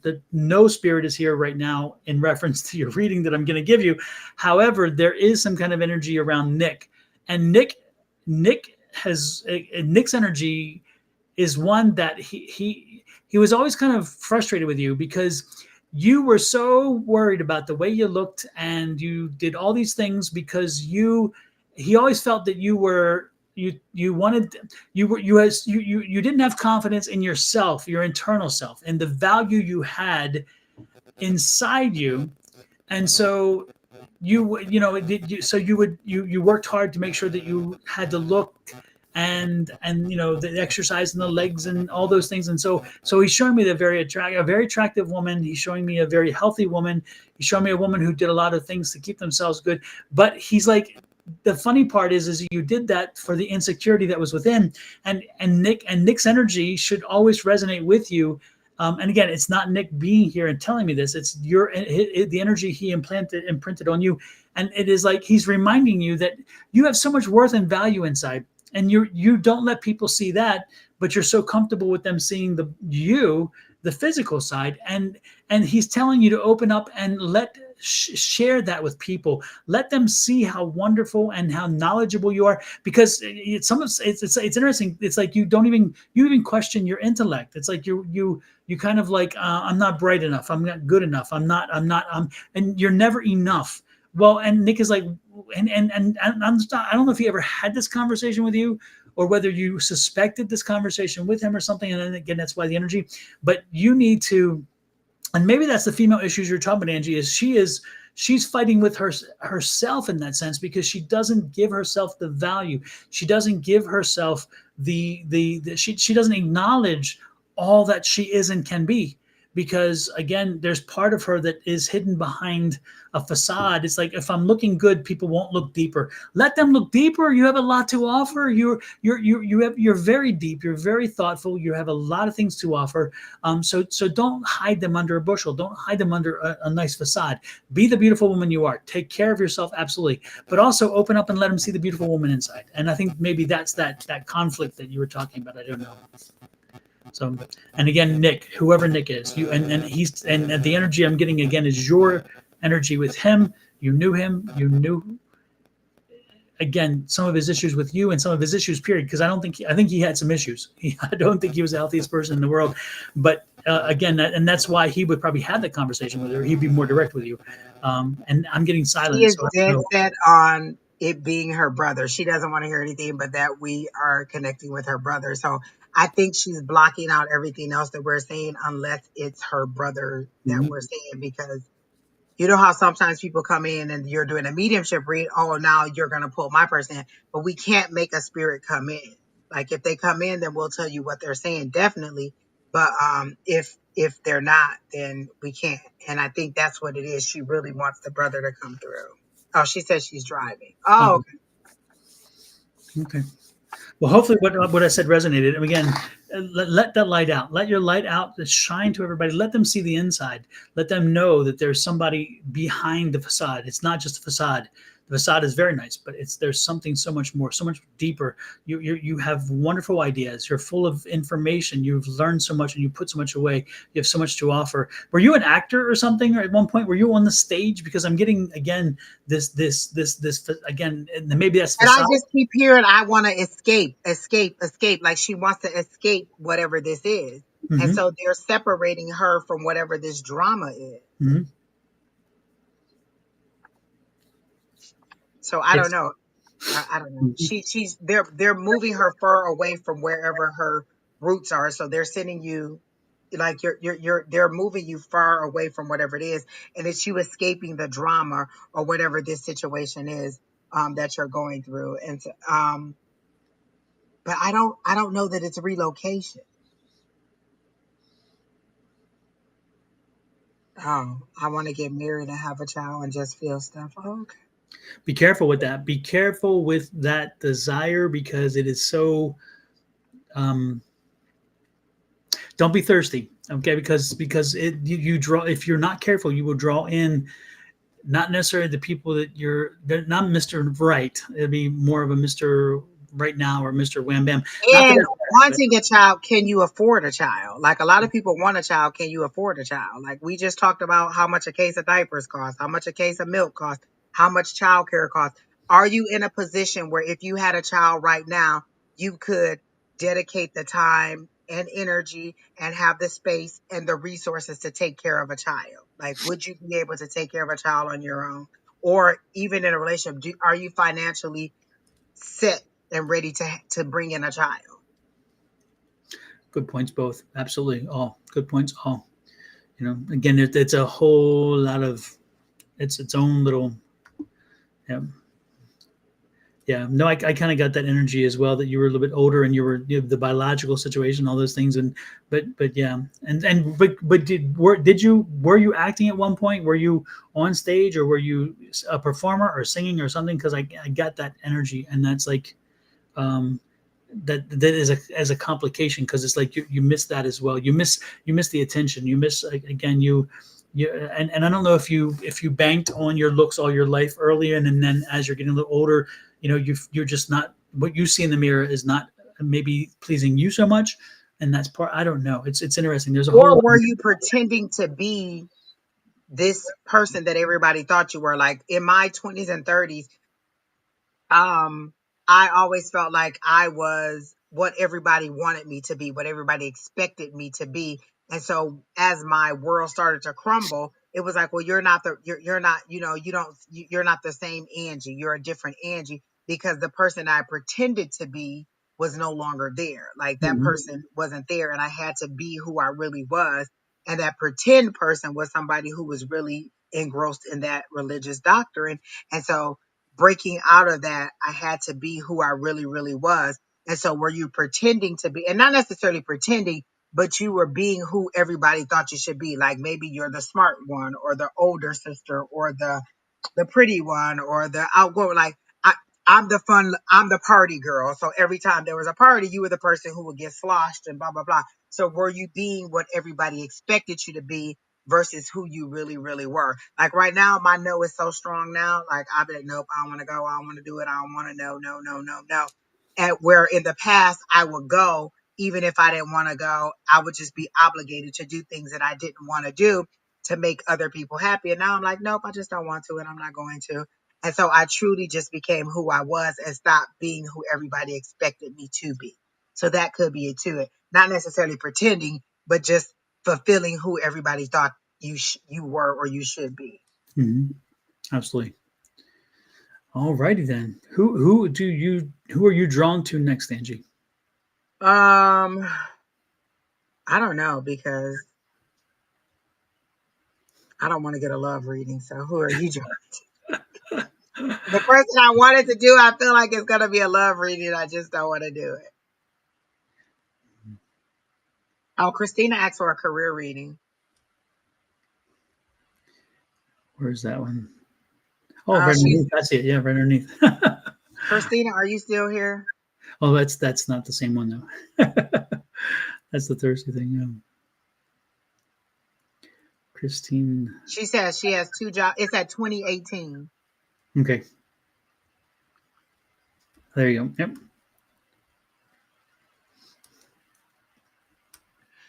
I actually heard, do you want either of them? Like, I don't feel like either of them is what you want. It's just you're thinking that it's the natural progression of what you want. What is it that you really, really, really want? I don't feel like you want either of the jobs. Like, it's just, okay, well, these are the opportunities that are available. But if you look outside your department or even outside your organization, you can do whatever it is that you really want to do. So they're showing me like a cubicle, they're showing me computers, and they're showing me wires. So are you in IT or some kind of technical field, or is that where you want to go into? Because I don't feel like either opportunity is what you really, really want. You really want to do something else, and it's totally outside of the range of what you do now. So what is it that you really, really want to do? Is that the IT stuff that you want to do, or is it the IT or technical stuff that you do now and you don't want to do it? Your heart isn't in it. Like they're showing me that your heart really isn't in either of the positions. It's just a natural progression. And these are two applications that I just applied for. I think that I'm qualified to do it, but it's not necessarily what I want to do. Like I can remember for years having jobs that it paid the bills, but it wasn't my passion. So what I do now, I really love doing. Like I have multiple jobs and I really love all of the jobs that I do. So is either of the jobs what you want more money?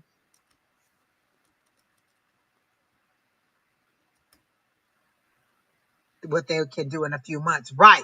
So what is it that you really want to do? Is either of the jobs what you want to do? I know you want more money, but either of the jobs, is it something that you could see yourself doing long term? Or are you just jumping out of one box into another box? Like, I didn't like this job and I'm just jumping into another job that pays more, but I don't want to do it either.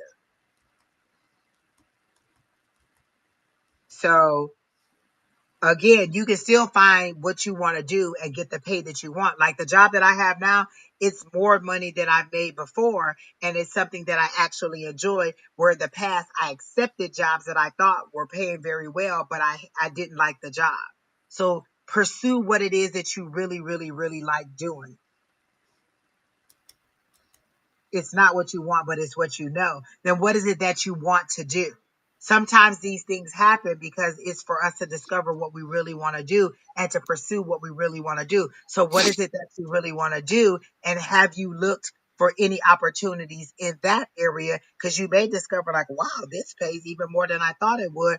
Or I have more opportunities in that area than I do in this small bubble that I'm keeping myself in, because they clearly show me that this isn't what you want to do. It's just what you're deciding to do because it pays the bills. And so they're saying, what do you want to do? So basically, your higher power is saying, I have all these resources. I have all this things that I can give you, and you're going for the bare minimum. You're going for the bottom of it. I can give you anything that you want. That would be like my son wanting something and not asking me for it because he doesn't think that I can give it to him. Well, I mean, I really want this, but I don't think my mom is able to give it to me, so I'm just not going to ask her for it. My higher power is like, how dare you not think that I can do it? How dare you not believe? Like, how are you believing in a higher power that can't give you anything that you want or cannot make your dreams and wishes come true? You're not wishing or dreaming or hoping big enough. And so they're showing me the magician card, but instead of it being upright and you waving the wand, it's to the side and you're laying the wand down and looking at it as like, well, I mean, whatever. And so they're saying you can have anything you want, but you're not even asking because you don't even believe that you can do it. So you're believing in a higher power that can't even grant your wishes, is how they're saying. That's strong. Ooh.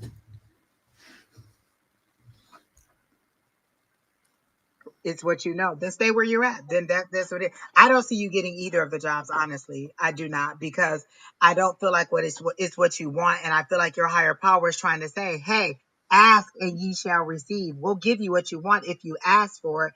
But because you're not asking for it, we're not giving you this either, because you're just going to be out of one misery to another. You're going to get into this job, and then we're going to have to hear over and over and over how much you hate this job. It pays more, but it's still not what you want. And so then it's like, oh, okay, she complained about this. She got the job that pays more. And now we got to hear her complain about how much she hates this job. We want to give you what you want. Tell me what you want and we'll give it to you. Business support. There's a lot of ways to do business support. You don't have to be an admin. Technology is a business support. That's still a business support. Like I tell people when they say I want to be a helper or I want to heal people, there's many ways you can heal people or you can help people. You could be a doctor, you could be a therapist, you could be a counselor, you could be a life coach, you could be a physical, you could be a nutritionist. So there's lots of ways you can heal people, but you see it as one small little box. And what they're saying is business support is many different things. Business support is a person who's a liaison between Our third party relationship manager. That's a business support. You're the relationship manager between our third party who's outside of our company and my department who's trying to onboard these person. You're still business support. It's just a different role. So you have to decide what business support looks like to you. There's many different ways to do business support. So I just don't think that you're going to get either of the jobs. They're not showing me you getting either of the jobs, unfortunately. Exactly, Miss Julie. Tell me what you want, what you really, really want. Oh my gosh. And I heard it exactly was it the Spice Girls? I heard it Spice exactly Girls. in the voice. I heard Yep. it exactly that way. I contained myself because I was so wanting to. I'm like, I no. heard it just like that. Exactly. I was like, no, I'm gonna be quiet. I'm gonna let Angie finish reading. But when you did it 2 or 3 times, I'm like, oh my god, oh, you're killing me here. You're killing me, Yeah. Smalls. You're killing me. Because anytime I have a chance to come up with a song, I'm gonna do it. So I don't know if you got anything for Miss Christina, but I definitely don't see her getting either of the job. Yeah, I wouldn't be measuring drapes and yeah, not today, not today. And they're saying, don't be fearful of stepping outside of your organization. Like they show me you in a doorway, but you're fearful of stepping out. And they're like, why? Yeah, it's something that you've done for a long time, but there's other opportunities out there. You don't have to stay there forever. You can find something else to do, something that you enjoy. And they're saying explore other opportunities. The world is vast. That's what Google is for. Find something else that you want to do that is a little bit more aligned. Like you could just Google business support jobs and see what comes up and see how many different opportunities come up for you. So that's all I got for Miss Christina. Absolutely. Yeah, I'm drawing a blank. Nada. And Miss Chris, who's wondering if you're ever going to get a life partner, that would be this morning when Miss Bonnie was on. She does the love reading, so sorry. I'll tell you what I want. What I really, really want. I'll tell you Now what it's I want. stuck in your head, isn't it, Don? Because I Now can it hear it is. over and over and Now over, it and I is. can see the video and everything.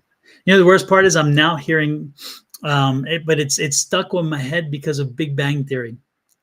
Because Bernadette, remember when they showed that video of her trying, and like, oh my god, Miss Palo Alto, 1990 or whatever. And I'm like, Oh oh my God.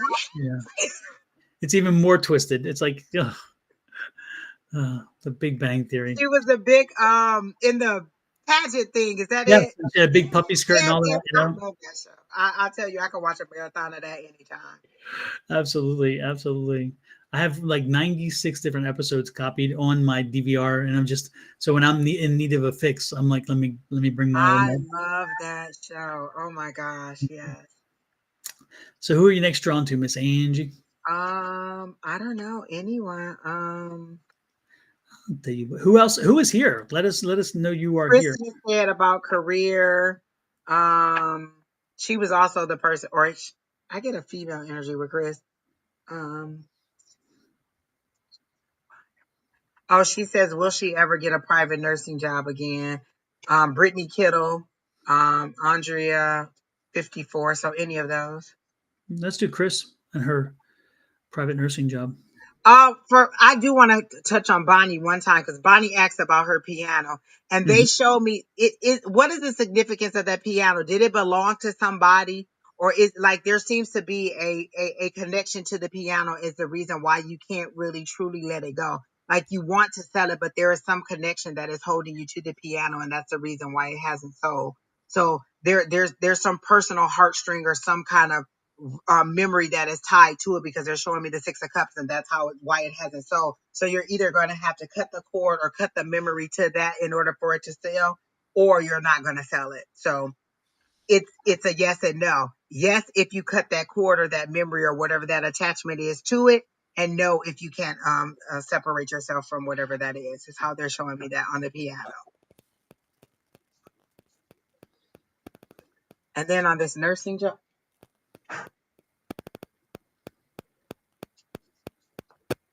my son just laughing. I don't know where he went.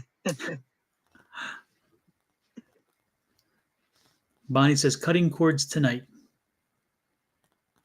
Okay, cool. Chris, she wants to know if she'll get another private nursing job. I don't know. Let me see.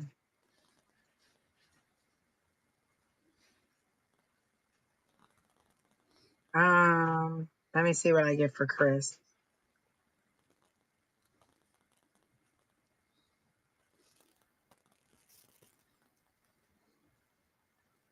They're showing me that you really get attached to your people, like whoever it is that you're doing a private, you really get attached to them, and there's an emotional attachment to them. Are you gonna get another one? I really don't know. They're really not showing me if you're going to get another one, but I'll just do a general career. Let me see what they're telling me about your career.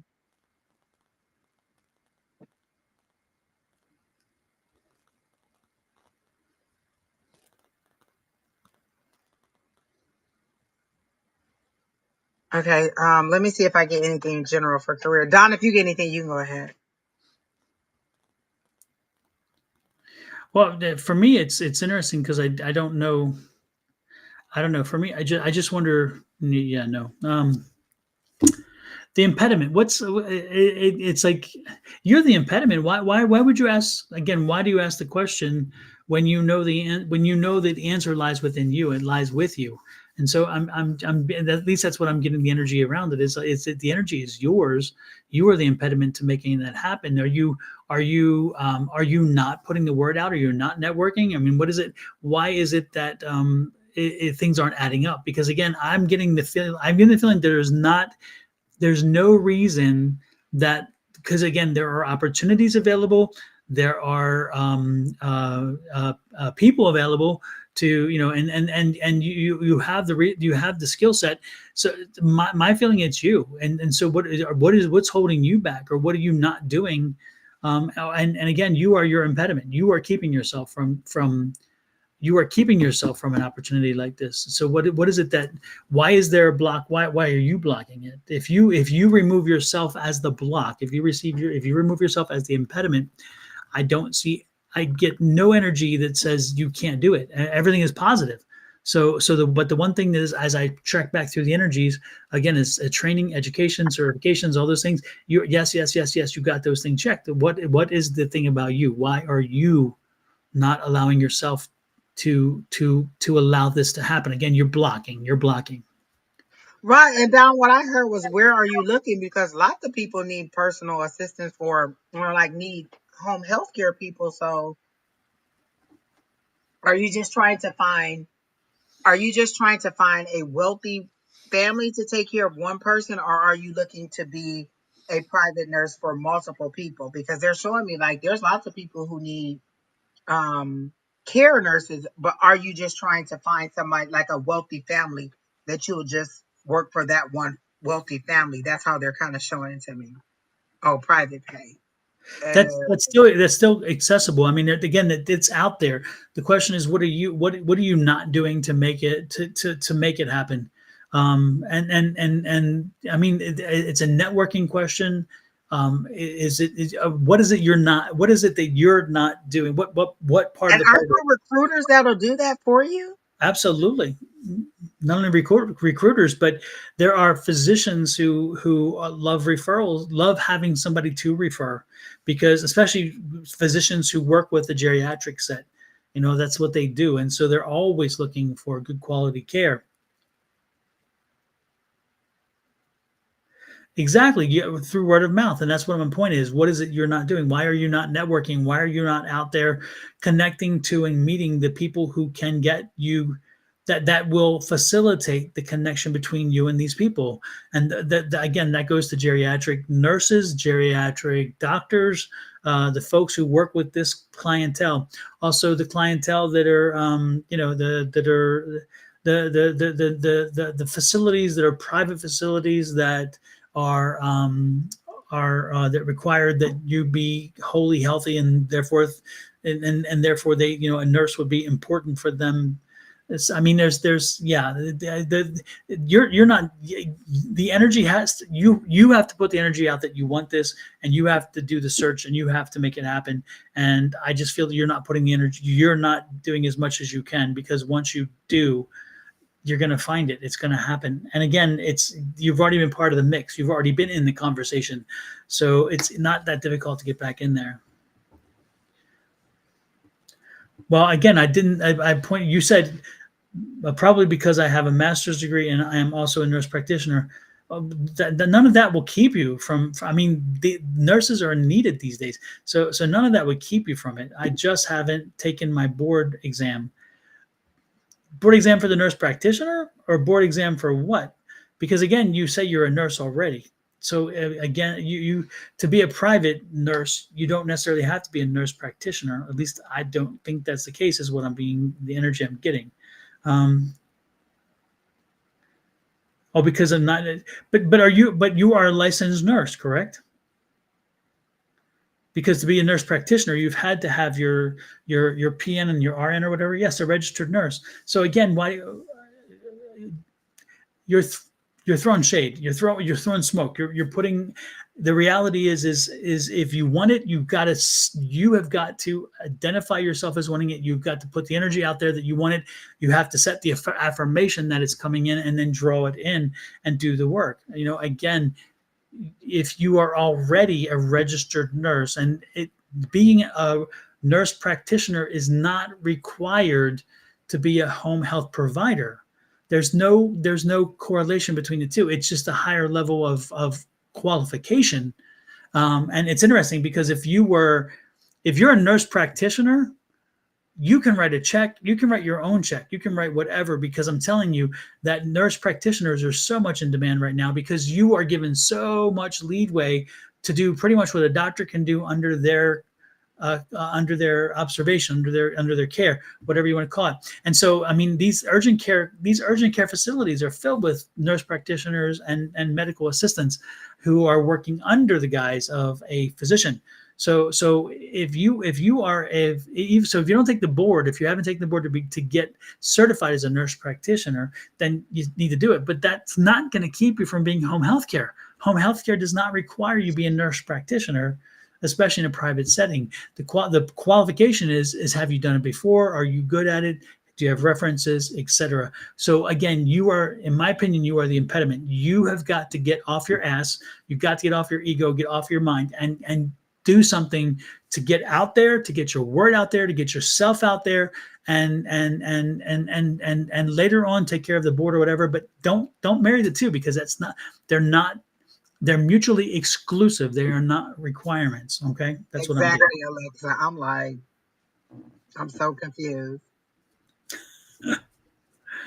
Yeah, sometimes as you peel the onion back, you're like, really? Come on. Okay, so like there's something that is unsaid, because healthcare is a very, very demanding field. Like, people are really, really in need of this. So there's something that you're not telling us that is keeping you, and it's not necessarily the board. Have you had some kind of issue in the past, or some kind of restriction that you're trying to work your way out of? There's something that you're not telling us about this situation, like, it's like you're trying to see if we're going to figure out what it is. So have you had some kind of issue with your license, or some kind of I don't know, would it be called citation or something? Like, what is the thing that you're not telling us, which is holding you back? Because again, healthcare is a very, very, a field that they're really always looking for people. It doesn't even seem like you should have any problem finding anything in the healthcare industry. So there's something. So you got your license, then I don't understand what it is. New York. Oh, you're in New York. So you're not in, doctors aren't in demand, nurses aren't in demand in New York? I hit the bullshit button on that one. Nurses are so much in demand. Not nurses are very, very, very much in demand. And Chris, you may not know my situation or my history, but I'm married to a doctor. I'm married to an oncologist, and getting nurses is extremely difficult. And he talks over and over about the need for nurses, not only for his cancer center, but because he's also director of the cancer center, but also for the hospital. And the hospital cannot fill all of the nursing needs. It just doesn't. So again, nursing is very much in demand. And he said over and over again, he tells people over and again, if you ever want to enter a career where you can walk out and ask your own price, ask your own situation, nursing is it. Because nursing right now is, and it's been in high demand for quite a while, they are not putting out enough nurses. So as I have said before, the impediment isn't the culture, it isn't the employment, it isn't the licensing and one of those things, because that wasn't the issue. It begins and ends with you, Chris. You've got to get off your duff and make it happen and put it out there. And as you get out there and connect, you will easily get a job. But it starts with you. That's what I'm getting. And if that insults you or you felt insulted by what we said, that's not what we intended to do. You asked the questions, but then you buried it under a lot of smoke and mirrors, and we had to when you have to peel back an onion and work hard, it's like something doesn't seem right, and some of the things you said. But part of that is deflection, and deflection is a good way of not taking responsibility. But Chris, you got to take the responsibility. If you want a job, you can easily find one. And again, if you want that private job, it is a little bit harder. But again, make the connections and get back out and network and remind people you're there. And don't be surprised, because again, there are a lot of wealthy people in New York. There are a lot of wealthy. What are you doing now? Like you said, will I ever get one? It seems like you should have went for one private nursing, like, okay, this person is, and then right to the next person, then right to the next person. Like, how long has it been since you've had a job, or what are you doing now in nursing? Like, what is it? Like, what is the reason that you've had such a long stretch, or are you not? Like, I don't know. I wish you well. I don't see any issue with you finding a job. As far as the field of it and the opportunities, whatever it is, it's something personal that you're doing that's keeping you from getting a job, not the industry, because it seems to be opportunities out there, but there's something that is not being said is the reason why you're not getting the job. So Yeah. I and it's interesting because I've had tenants in the past in some of my, and especially in one of my condos, that required 24-hour care nursing, and again private. And so she had 2 nurses, one for 8 hours, another one for 8 hours, and then a caregiver for 8 hours. Again, the opportunities are there, and again they are abundant. And whenever she would lose a nurse, it took a long time to get one back, because again they could write their own story, they can write their own check, they just say, this is what I want. And sometimes it's like, man, it's hard to write that check, but guess what, they write that check. So again, Chris, I think it lays at your doorstep, and I wish you well. But the first part of dealing with this is accepting your role. If you don't accept your responsibility, I'm not sure you're going to move beyond that, because again, to understand the problem, you got to understand the root of the situation. So, okay, we'll leave Chris alone. I think Chris. I do pick the next person because I obviously did not do a good job on that person. And I just kind of get that 7 of Swords feeling. Like, seriously, like there's a 7 of Swords in that they keep showing me. So there's something. There was something unclear. Yep, absolutely. All right. Who else do you want to draw on and hopefully have a better response? I'm definitely not going to pick the next person. Oh my goodness, Tanya's name came to my. Okay, there you go, Tanya. Yeah, Tanya, have you hit the subscribe button, by the way? It's like I thought I saw love. My eyes almost jumped on my head, but general, I can take a general. Let's see. Yes. Tanya, make sure you hit the subscribe button for Angie. This is her. Well, it's supposed to. How come it didn't work? We'll see. Okay, there we go. Make sure you have the subscribe button for her. And now, okay, where did that go? Okay, hello. This system is kind of freaking out on me here. There you go.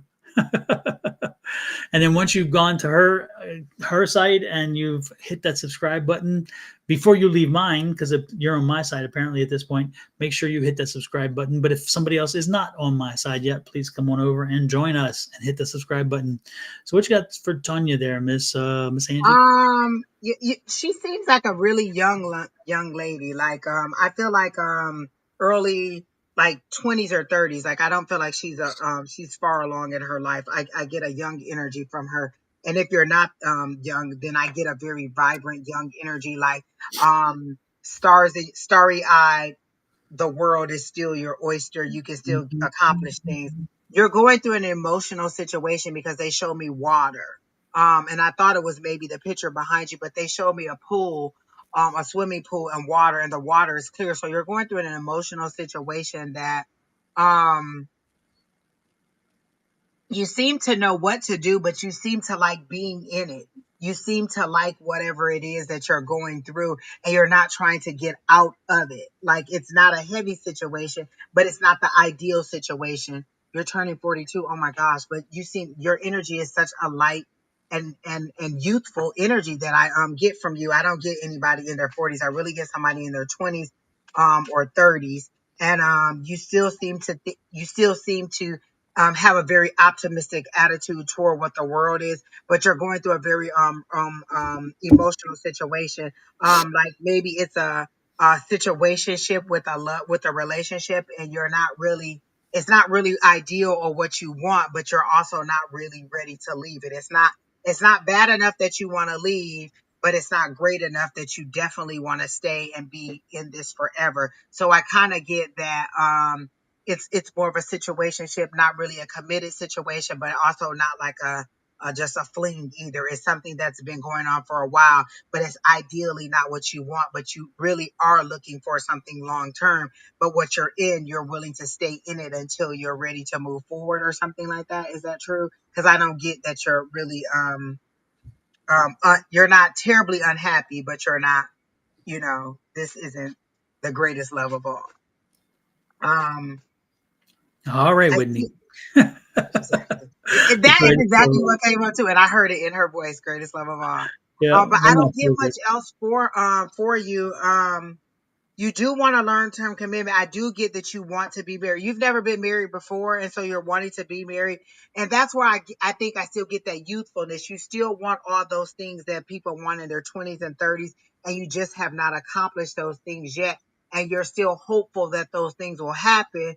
Um, and it's not like that pleading, like, oh, I have to be in love. You're okay with it now, but it's still something that is in the, it's not in the front of your mind, but it's not totally in the back, so it kind of crosses through a little bit here and there, and you're just not sure what to do. You're not sure whether you should stay, or like, it's kind of like, should I stay? You said you're married, really? It just doesn't seem like, like you're really happy in the situation, but you're also not unhappy enough to leave the situation. It's how they're showing it to me. Um, and so, wow, you are married. I do not get that you're married at all. Um, but I get that you want to be happy in a relationship. So you're not terribly unhappy, but you're not super happy in this situation. And is there a little girl? Do you have a little girl? Because I get a little girl, or you want a little girl. Um, to that like, you just want to share those mother-daughter moments with a little girl. So either you have a little girl or you want a little girl that they're showing to me, a little that's looking up to you, and that you just want to do so. Like, I don't get that there's any situation at all that is terribly out. Like, I don't get any highs and lows for you at all. I don't get that you have any concerns that you really, really, really need guidance on. Like, your life seems to be very even keeled right now. So I don't get any energy either way with anything that you terribly need guidance on. So for me, I don't really get anything.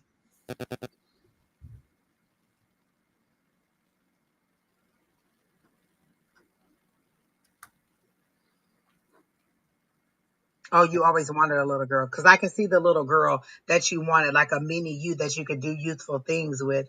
And I don't know that you still want that now, but I don't get any kind of upheaval anyway. I don't get any serious concerns either way. Like your day is just kind of take it or leave it.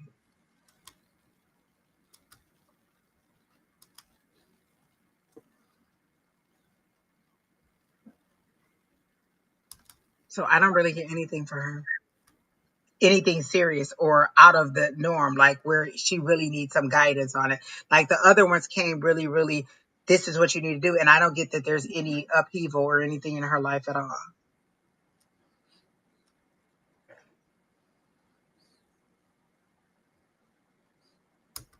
Yeah, I'm going to turn the cards for that one because I'm like you. I don't really pick up. Her energy's so light.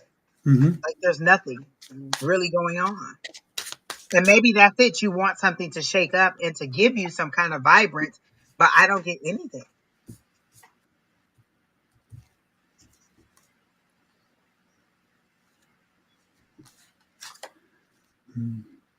So you met your husband in school or just right out of school? You've been together with him for a period of time. It's interesting because you guys seem happy, you know, and it's interesting because it seems like he was meant to be the one. He's on your path, which is interesting there as well. And you put him on a pedestal. You still see him as somebody very special. And look at this again. You put him on a pedestal. It's quite interesting. Again, I'm like you, Angie. I don't She pick up a says lot of. true, but been thinking about leaving. She was 16 when she met him. Yeah, no, I saw that because then that was the young love, and again right out of pretty much yeah, you guys got yeah. You're just I think you're bored. I think you're bored, and I think that you need to. But again, I think that I get he's part of your path, and he was. I mean, you guys have developed together. But again, you've kind of lost focus on what's the important stuff in this world, because again, you watch other people and you're living these dreams and these lives and these, and you're on your telephone and what other people are doing, and you're thinking, is there something else out there for me? And is there something else? But That's funny that you say that because I heard the grass isn't greener on the other side. Like you think, listen, the dating pool has pee in it. Don't do it. Don't do it. yeah. And then I got like, you just need to speak up. Just tell him what you Yeah. want. That's because I got this Queen of Swords and you just need to speak up and say what you want. Yeah, and it's interesting too because I see you again. This is that energy of you want to you kind of you're curious. You kind of a lot of energy that you want to just kind of like be free. But I just don't think that it's all that it's it's not going to live up to it. So you can make the change. This is the change that you can make. You can make the change if you need to make the change. But the question is it going to be as freeing as you think it is? And it's funny because I don't think it is. I think that the hangman here is saying that that's not. And look at this. Yeah, this is not gonna lead in a good direction. You need to really spend some time and understand that maybe you're just going through a 7-year ache or a 17-year ache or 27-year ache or whatever. But again, you at 37-year-old the ache, whatever it is, 35-year. The point is that figure out that yeah. I think you're just bored, and I think that you need to have a conversation. I think maybe you guys need to get counseling because, again, I just think that the relationship. I think it's not the relationship that is the problem. I think part of the problem is empty nest syndrome, and then you also have the problem that that again you may not talk as much as you need to. Maybe you need to have a conversation, more conversations. Maybe you need to have deep conversations. The things that you don't want to stir things up. Maybe you need to stir things up a little bit again to get you to the point where you feel like again, you just need to live again. You need to feel loved. You need to feel somebody's attention on you. You need to feel that you need to feel you just need to feel that somebody else finds you attractive. It's like this feeling of I'm getting older and nobody looks at me. They look through me. And again, maybe I would maybe part of the process is you you know, you looking in the mirror more, and you understanding who you are and evaluating that. Maybe dress a little differently. Maybe, if that it helps you feel better. Again, it's all about your feelings and emotions, and so if there's some things that will help you feel better about yourself, something that will help you feel better about who you are, how you present, then do those. Whatever it is that helps to shake things up a bit. But again, I don't think I would walk away. I would do things to kind of have the conversation and to help spice things up a bit, because I think that, again, that connection is too strong. That's what I'm getting. William Carson, I think you're still in the Old Testament, because if Jesus, the risen Jesus that you're talking about, per the Bible, all I have to do is believe that he is risen and go to heaven. Like, it doesn't say, like, you're still in the Old Testament with the things that we can't do. So, the tarot cards and that will send you to hell. I don't, I think you need to read the new part, the New Testament part. I think you forgot a couple of verses of the New Testament. So go back and read that, and then come back and tell me if you still believe the same thing. Also, make sure you read that part that says, "Judge, lest you be judged. Judge not, lest you be judged." You may want to review that one. But more importantly, if you believe that this piece of material is going to send me to hell, if you think this piece of material is that much power, then you missed a lot of lessons in the Bible. A Exactly. whole And lot of. what kind of God do you serve, that God is going to send me to hell? I can believe in Jesus and be saved and have eternal life, but because I do tarot, he's not going to let me into heaven. But you can judge me on that and you still get into heaven, but they're both sins in your eyes. So let's I mean, just think about that. Hmm. Yeah, it's Not interesting. one sin, you've done them all. But I guess you didn't read that verse either. Reread the New Testament.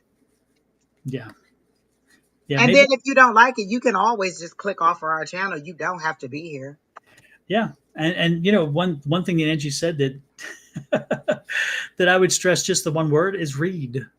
Read. If you spend time at church in front of a preacher and you hear them giving you hellfire and damnation and all that stuff, and you haven't read to completely understand the Bible, then you got problems. Because I can tell you what, you may think you're talking to folks who don't know jack about the Bible. Yeah, we're not those two people. We are not those two people. Both of us grew up in very religious situations, and Angie wrote a book about it. Lord have mercy. So when it comes to religion, and when it comes to trying to understand religion and what was said here and there and the other, no, You are believe me, basically preaching to the choir. you are. Yeah, and so and yeah, bless you, child. Bless you. Now go away. Lord have Exactly. mercy. But I do appreciate the fact that you worry about my soul. Just don't judge my soul, okay? Because guess what? Exactly. When I get to the pearly gates, and you're standing beside me, and they look at you and say, "Damn, you were kind of judgy. You come on in, and no, you broke the rules. You go. I don't know. I'm just saying, watch for your own health and your own religious whatever, and I wish you well. You know. Okay. I knew there was something about Andrea 54 Hector. Um, the rest of the people have read on your situation repeatedly. That's why I knew that I wasn't reading on it about you and your daughter. Bonnie's read you, Julie's read you, I think Don and Shauna's read you. We've read about your situation. If you don't have the answer by now, then we're just not serving you well. There's nothing else that we can say. I have heard them read for you repeatedly, and I know that Julie and Bonnie and Julie and Susan have read for you more than once. And so I don't have any new information to add to that situation, because I know that they've given you in-depth information. They've given you good information. Because if I'm not mistaken, you're the person that's living at the godparents or the some kind of parents, like you're living in their garage or in their home or something, and you keep asking the same question. They keep giving you advice. And if the information they give you isn't good enough, then I just don't have any additional information, because it's going to be the same energy. It's not like we're all going to a different higher power. We're going to your higher power. And so we're all getting the same information. So there's just no new information in this situation. But thank you.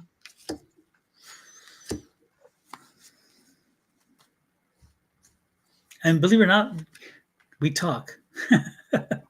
We I watch talk to all each of them, but I remember because I know because every single time she says, "Me and my child is homeless," Yep. and I'm like, "Well, wow, they're reading this person again and again and again, and they keep reading you." The cards aren't going to change because you keep asking the question over and over and over again. Yeah. It's the same energy, the same thing. What are you doing to make your situation better? Like when I needed more money to be able to afford the apartment, I got more jobs. So are you bringing in more income? What are you doing to bring in more income? Or are you just waiting on this? I think you're waiting to find out if you're going to get into this government program.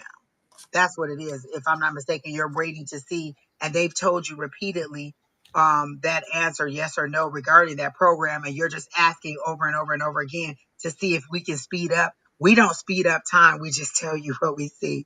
So asking us over and over again doesn't make the clock go any faster. It just kind of frustrates your guides from asking you, or your higher power from asking over and over and over and over again. It's like if your daughter kept saying, "Can I have a cookie?" and you say no, and you keep asking over and over and over, the answer is still no.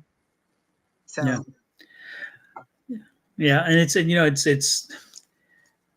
at one point you got to step up to the plate for yourself as exactly. well. Like, how are you Mm. going to make like this happen? Like, I understand. Have you reached out to the agency that you're trying to get the answer from? Have you done that? Have you made, and if I'm not mistaken, did they tell her something about the paperwork or something that she needed to? I told her the paperwork would Okay, be incomplete, that there'll be something. exactly. This is weeks ago, that because she's like, will I get approved? And I said, I think that I see a problem with the paperwork. I feel something is missing.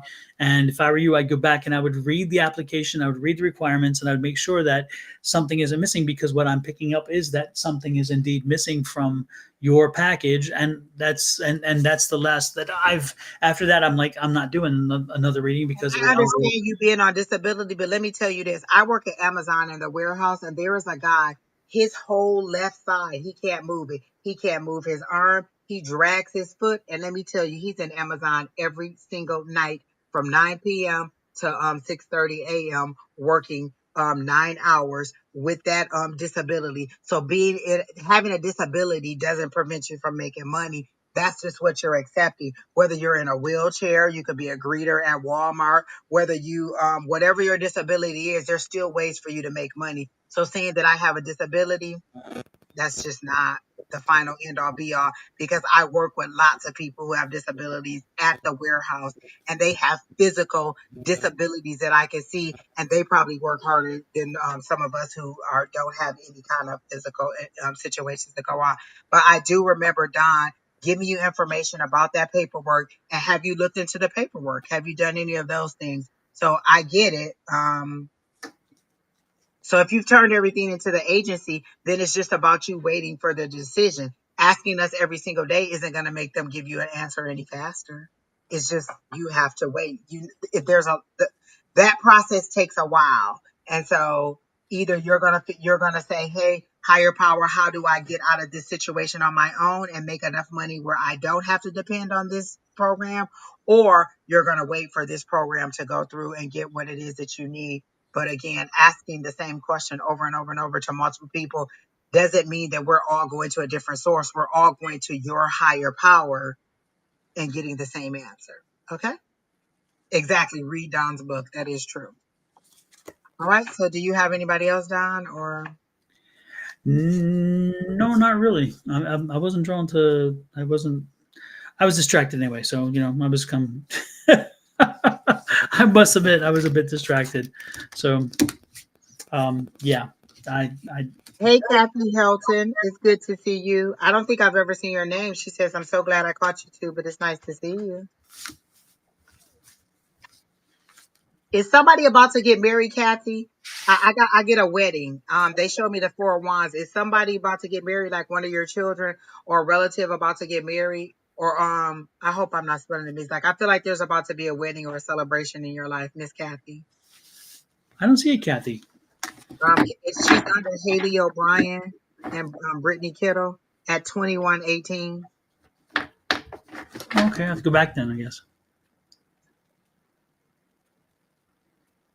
I don't even know if you're here, Oh, but I see. when I Yeah. looked at your picture, I saw the Four of Wands. So, is somebody about to get married in some kind of way? There's about to be a union or maybe a proposal, because I get a wedding, I get the Four of Wands, and I get like a happy celebration or a planning of a wedding.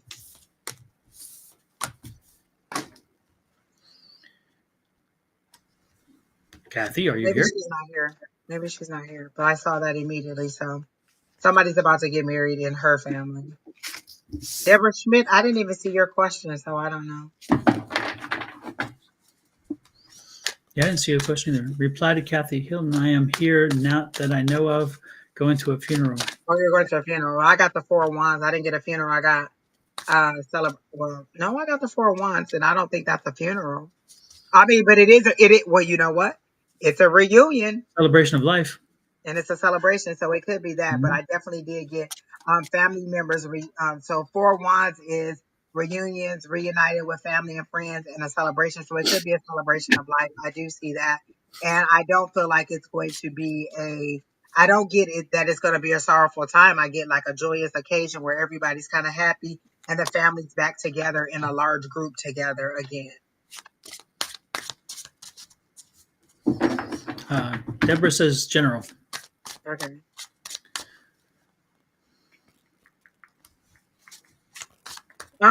Deborah, they showed me like, did you have your own personal business where you sold something? Like they showed me like Avon or something like that.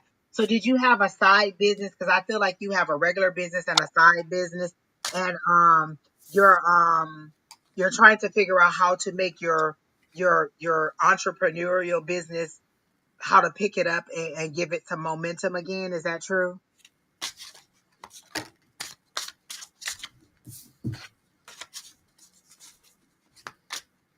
Work and finances. Do you have a side business, or are you thinking about doing a side business? Because they showed me a personal business, like something you would do. Like again, they showed me like an Avon salesperson or somebody who has a side business in addition to their regular business. So if you haven't started a business, they're showing me that you should go ahead and do it. And is it something to do with baking or cooking or something like that? Because they're showing me cupcakes or they're showing me cakes. So is the business that you want to start or your other ability or skill that you have something to do with cooking? And they showed me the Three of Wands. So you're waiting on this opportunity, or you're waiting for something to come. Like you planned for something and you're just waiting on that opportunity, or you're waiting for whatever it is to come up for you. Antique and vintage furniture. Have we read for her again? Because somebody else, and you were trying to figure out how to build that business up again. I feel like we've read for you before. And you weren't sure how to revamp your business or get it back on track. And we gave you all of these um, things to do, or how to get your business back up online. I feel like I remember that. But yeah, you're trying to figure out how to revamp your business. Is that correct? Or how to get your side business back on track? And they're just showing me that you have all this inspiration, all these ideas, but you're not following through on it. And is there there's a heavy burden that you're carrying? Is it a financial situation where you need to make some money and you need to unload these products, or you need to get these things out? Are you thinking about having a grand reopening also? Is that what the celebration is? Because they're showing me that you're thinking of like having another grand reopening, but you don't really know how to do that. And you're looking for some guidance or someone to help you on how to move forward and to like revamp yourself and make yourself new again. Like you're trying to shine yourself up and make yourself look new again, but you don't know how to do it, and it's a burden for you. You want to know if it's enough. Oh, okay. Okay, Well, cool. you've definitely planted the seeds. So, and that's a good thing. And so you need to, they will, it's saying if you planted them and you're confident, they'll grow. And I do see a celebration here. So it seems like those two questions, that question, those two questions that were rolled up into one, they seem to be answered right there, which is nice. So it seems like you, again, you've put some work in. You've figured out some things to change, some things to move, because again, it was a financial. You were in a bit of a financial crunch, but you've done some adjustments, and again, now you have to sit back and let them take root. But I think it's going to work out well. And I get a partnership. Like I got this Three of Pentacles, so I feel like you're again, you're either seeking someone to give you that knowledge and to help you to help you out. So maybe you need to go to one of those refurbishing stores. Oh, you got that too. So Same maybe one. you need to go to like one of those refurbishing stores and kind of either see what they have in there or kind of make some kind of partnership with them. Or maybe get some clients that way. And then I get the justice cards. Are you waiting on some kind of judgment or some kind of decision in your favor? You got the justice card too. So I don't necessarily. I feel like you have some kind of situation with someone and you're waiting to find out if it's going to go in your favor. And I feel like it is. Whatever the judgment is or whatever the settlement is, it's going to be in your favor. But I do see a partnership with your business, and I do feel like what you've done is enough.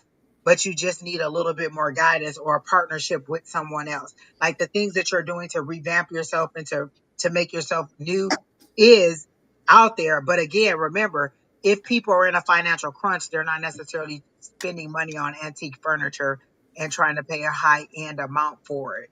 If so, maybe you need to look into a different clientele or expand who you're marketing to. Yeah, you need to bring in various levels of items to buy, so where somebody can come in and buy even a small numbered item, a small value item. So when they come in, they'll leave and they'll buy something. Again, give them a reason to buy something. So you may want to make sure you bring that into what you're doing as well. But again, I think that I love this as two tens, and it's the 10 of cups and the 10 of pentacles. So again, you've put the work in, and again, it's going to take time, but this is the success card that you are going to see that, and the victory card. So this is keep moving. The victory is there, and the justice card again. This is one of the ones that kind of it bothers me because it can, like Angie and I said, there's something else there, and so I don't know if it's a legal issue or whether there's a issue of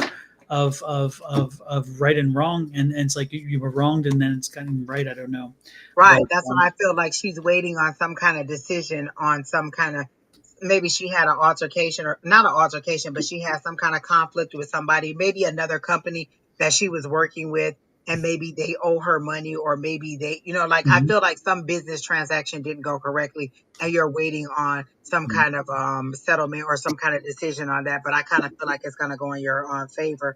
But I do feel like, again, because didn't you get the 7 of Pentacles too, Don? Yes. So Mhm. I do feel like things are going to work in your favor. You've planted the seeds. It's just slow moving now. And so you're just trying to gain that momentum. But I do see things turning around for you, just not as fast as you want to. And so basically just keep moving forward with what you're doing and keep, like getting that word of mouth out there. Maybe getting online, adding some more stuff online, giving yourself an online presence. Remember, Instagram, Facebook, all of those sites are free. You could just post things and put your contact information for people to know, or you could do some before and afters. Let me tell you what I always love to watch people do: take a old something and refurbish it, and then be like, oh, I really want to buy that. So maybe you could show how the process that you do online as a video. Like, okay, I just bought this little piece here and I'm about to do this.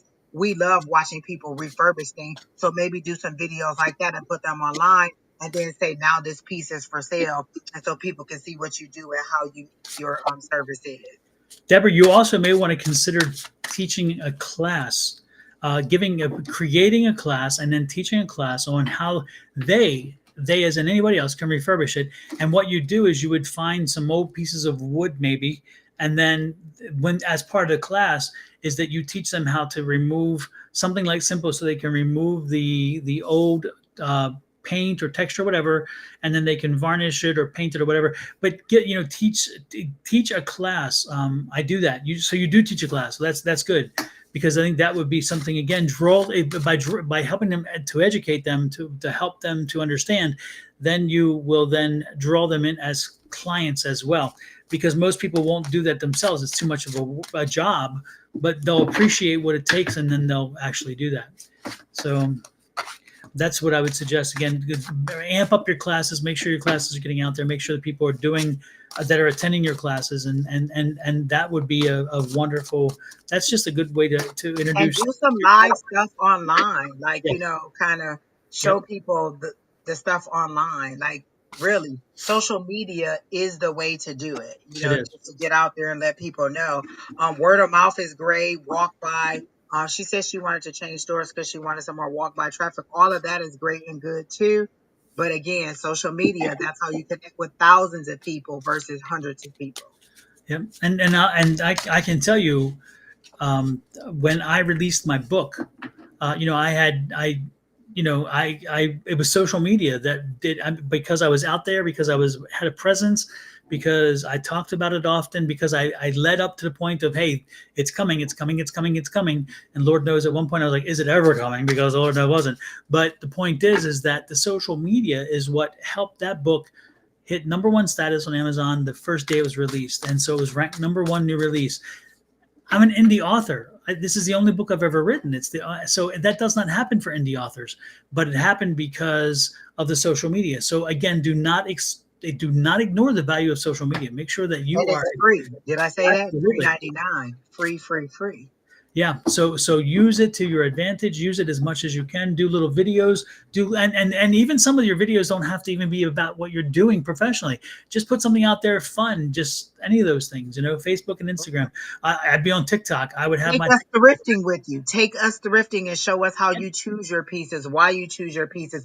What would exactly. be a good selection? Like, oh, why would I get this as a beginner versus not this having unless I'm an advanced person? Like, Yep. why would I choose this piece over that piece? What are some of the things you could do? And then show us how we can revamp those things.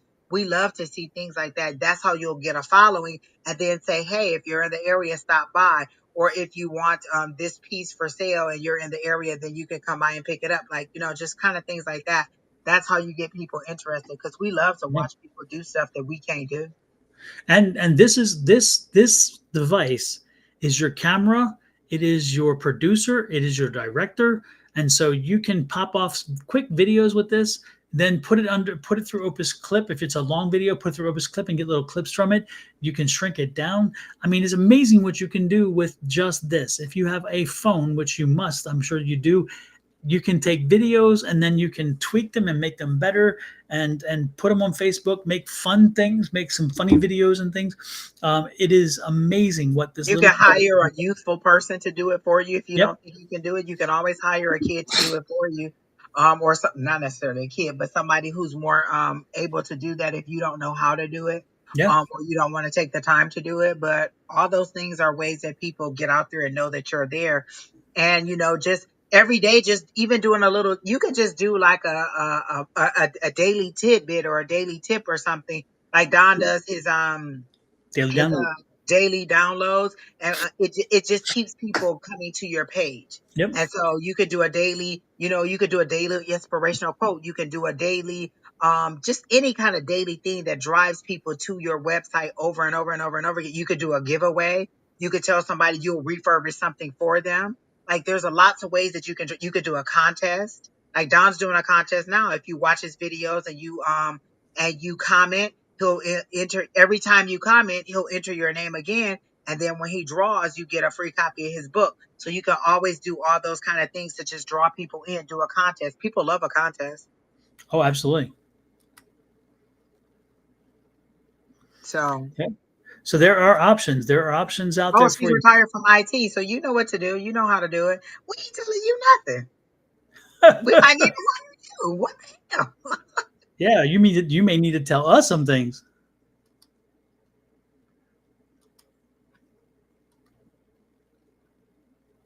Um, that's all I have for you, Miss Deborah. But it seems to be the same reading that we gave you last time about kind of revamping yourself. But I feel like you're on the right road. It's just kind of a slow road, and just continue to do social media. Like I feel like that's the part you didn't incorporate. And if you do that, then you'll definitely get a little bit more going on. All Absolutely. right. Well, I think we're pretty much done, Miss Angie. It's been a good one, a long one, good energy. I'm loving it. We did mostly without cards because again the energy was so strong, which I love. And you can kind of tell when the energy starts to die down, like after the 2 or 3 hour mark, your energy kind of drops down, and it's not so clear. And we had to go to the cards a little bit, but in the beginning it was fire, and I loved it. Absolutely, absolutely. And don't forget, folks, check out on YouTube the first 6 of the 12 signs. I'll do the caption up here. This is one. This is Capricorn, and this is for July 29th through August 4th. The first 6 are up now, and then the second 6 will be up on Friday morning. So if you're Capricorn or you know somebody's a Capricorn, go check it out. And if you're I'm a a Cancer, Capricorn check moon, it and out. I listen to it and I commented. Not that I want to be put in the drawing. I just like to comment because I always want to comment. And believe me, I appreciate it always, always. So with that said, we are out of here. Miss Angie, have a great weekend in front of you. Next week, you're going to be gone again. So, Gone. I will oh be on a boy. plane somewhere over the ocean on my way to Absolutely. London. It's going to be fun, though. It's going to be fun. So we will be watching for pictures. Folks, if you haven't subscribed, you'll not see the pictures. And Angie does post. So check her out and subscribe so you can watch her stuff. And it's funny because some of the comments that she makes, and you're like, oh, Lord, have mercy. That is so hilarious. Listen, You, I'm about to be in the red light district, and Don just gave me so much eye-opening information. You may not see the videos, but you'll get my reaction to, whoa, dude, let me tell you what I saw tonight. Absolutely. So everybody have a great evening. Angie, thank you again for popping in and spending the time with me and sharing your skill set with everybody. It's been good, great energy. Folks, don't forget, hit like, share, subscribe, follow, all that stuff. And most importantly, we'll see you back. I'll be back tomorrow morning, and then we'll see you back next Wednesday. So join us and join everybody else. I've posted their little YouTube channel. So again, if you clicked on all them and you followed, you'll know when they are live. And if you didn't get a reading today, come right back on. Don will be back on in the morning with Shauna. And if you think we were funny, Don and Shauna are funny too. Well, thank you, thank you, thank you. With that said, we're out of here. Night, folks. Have a good one. We'll talk tomorrow.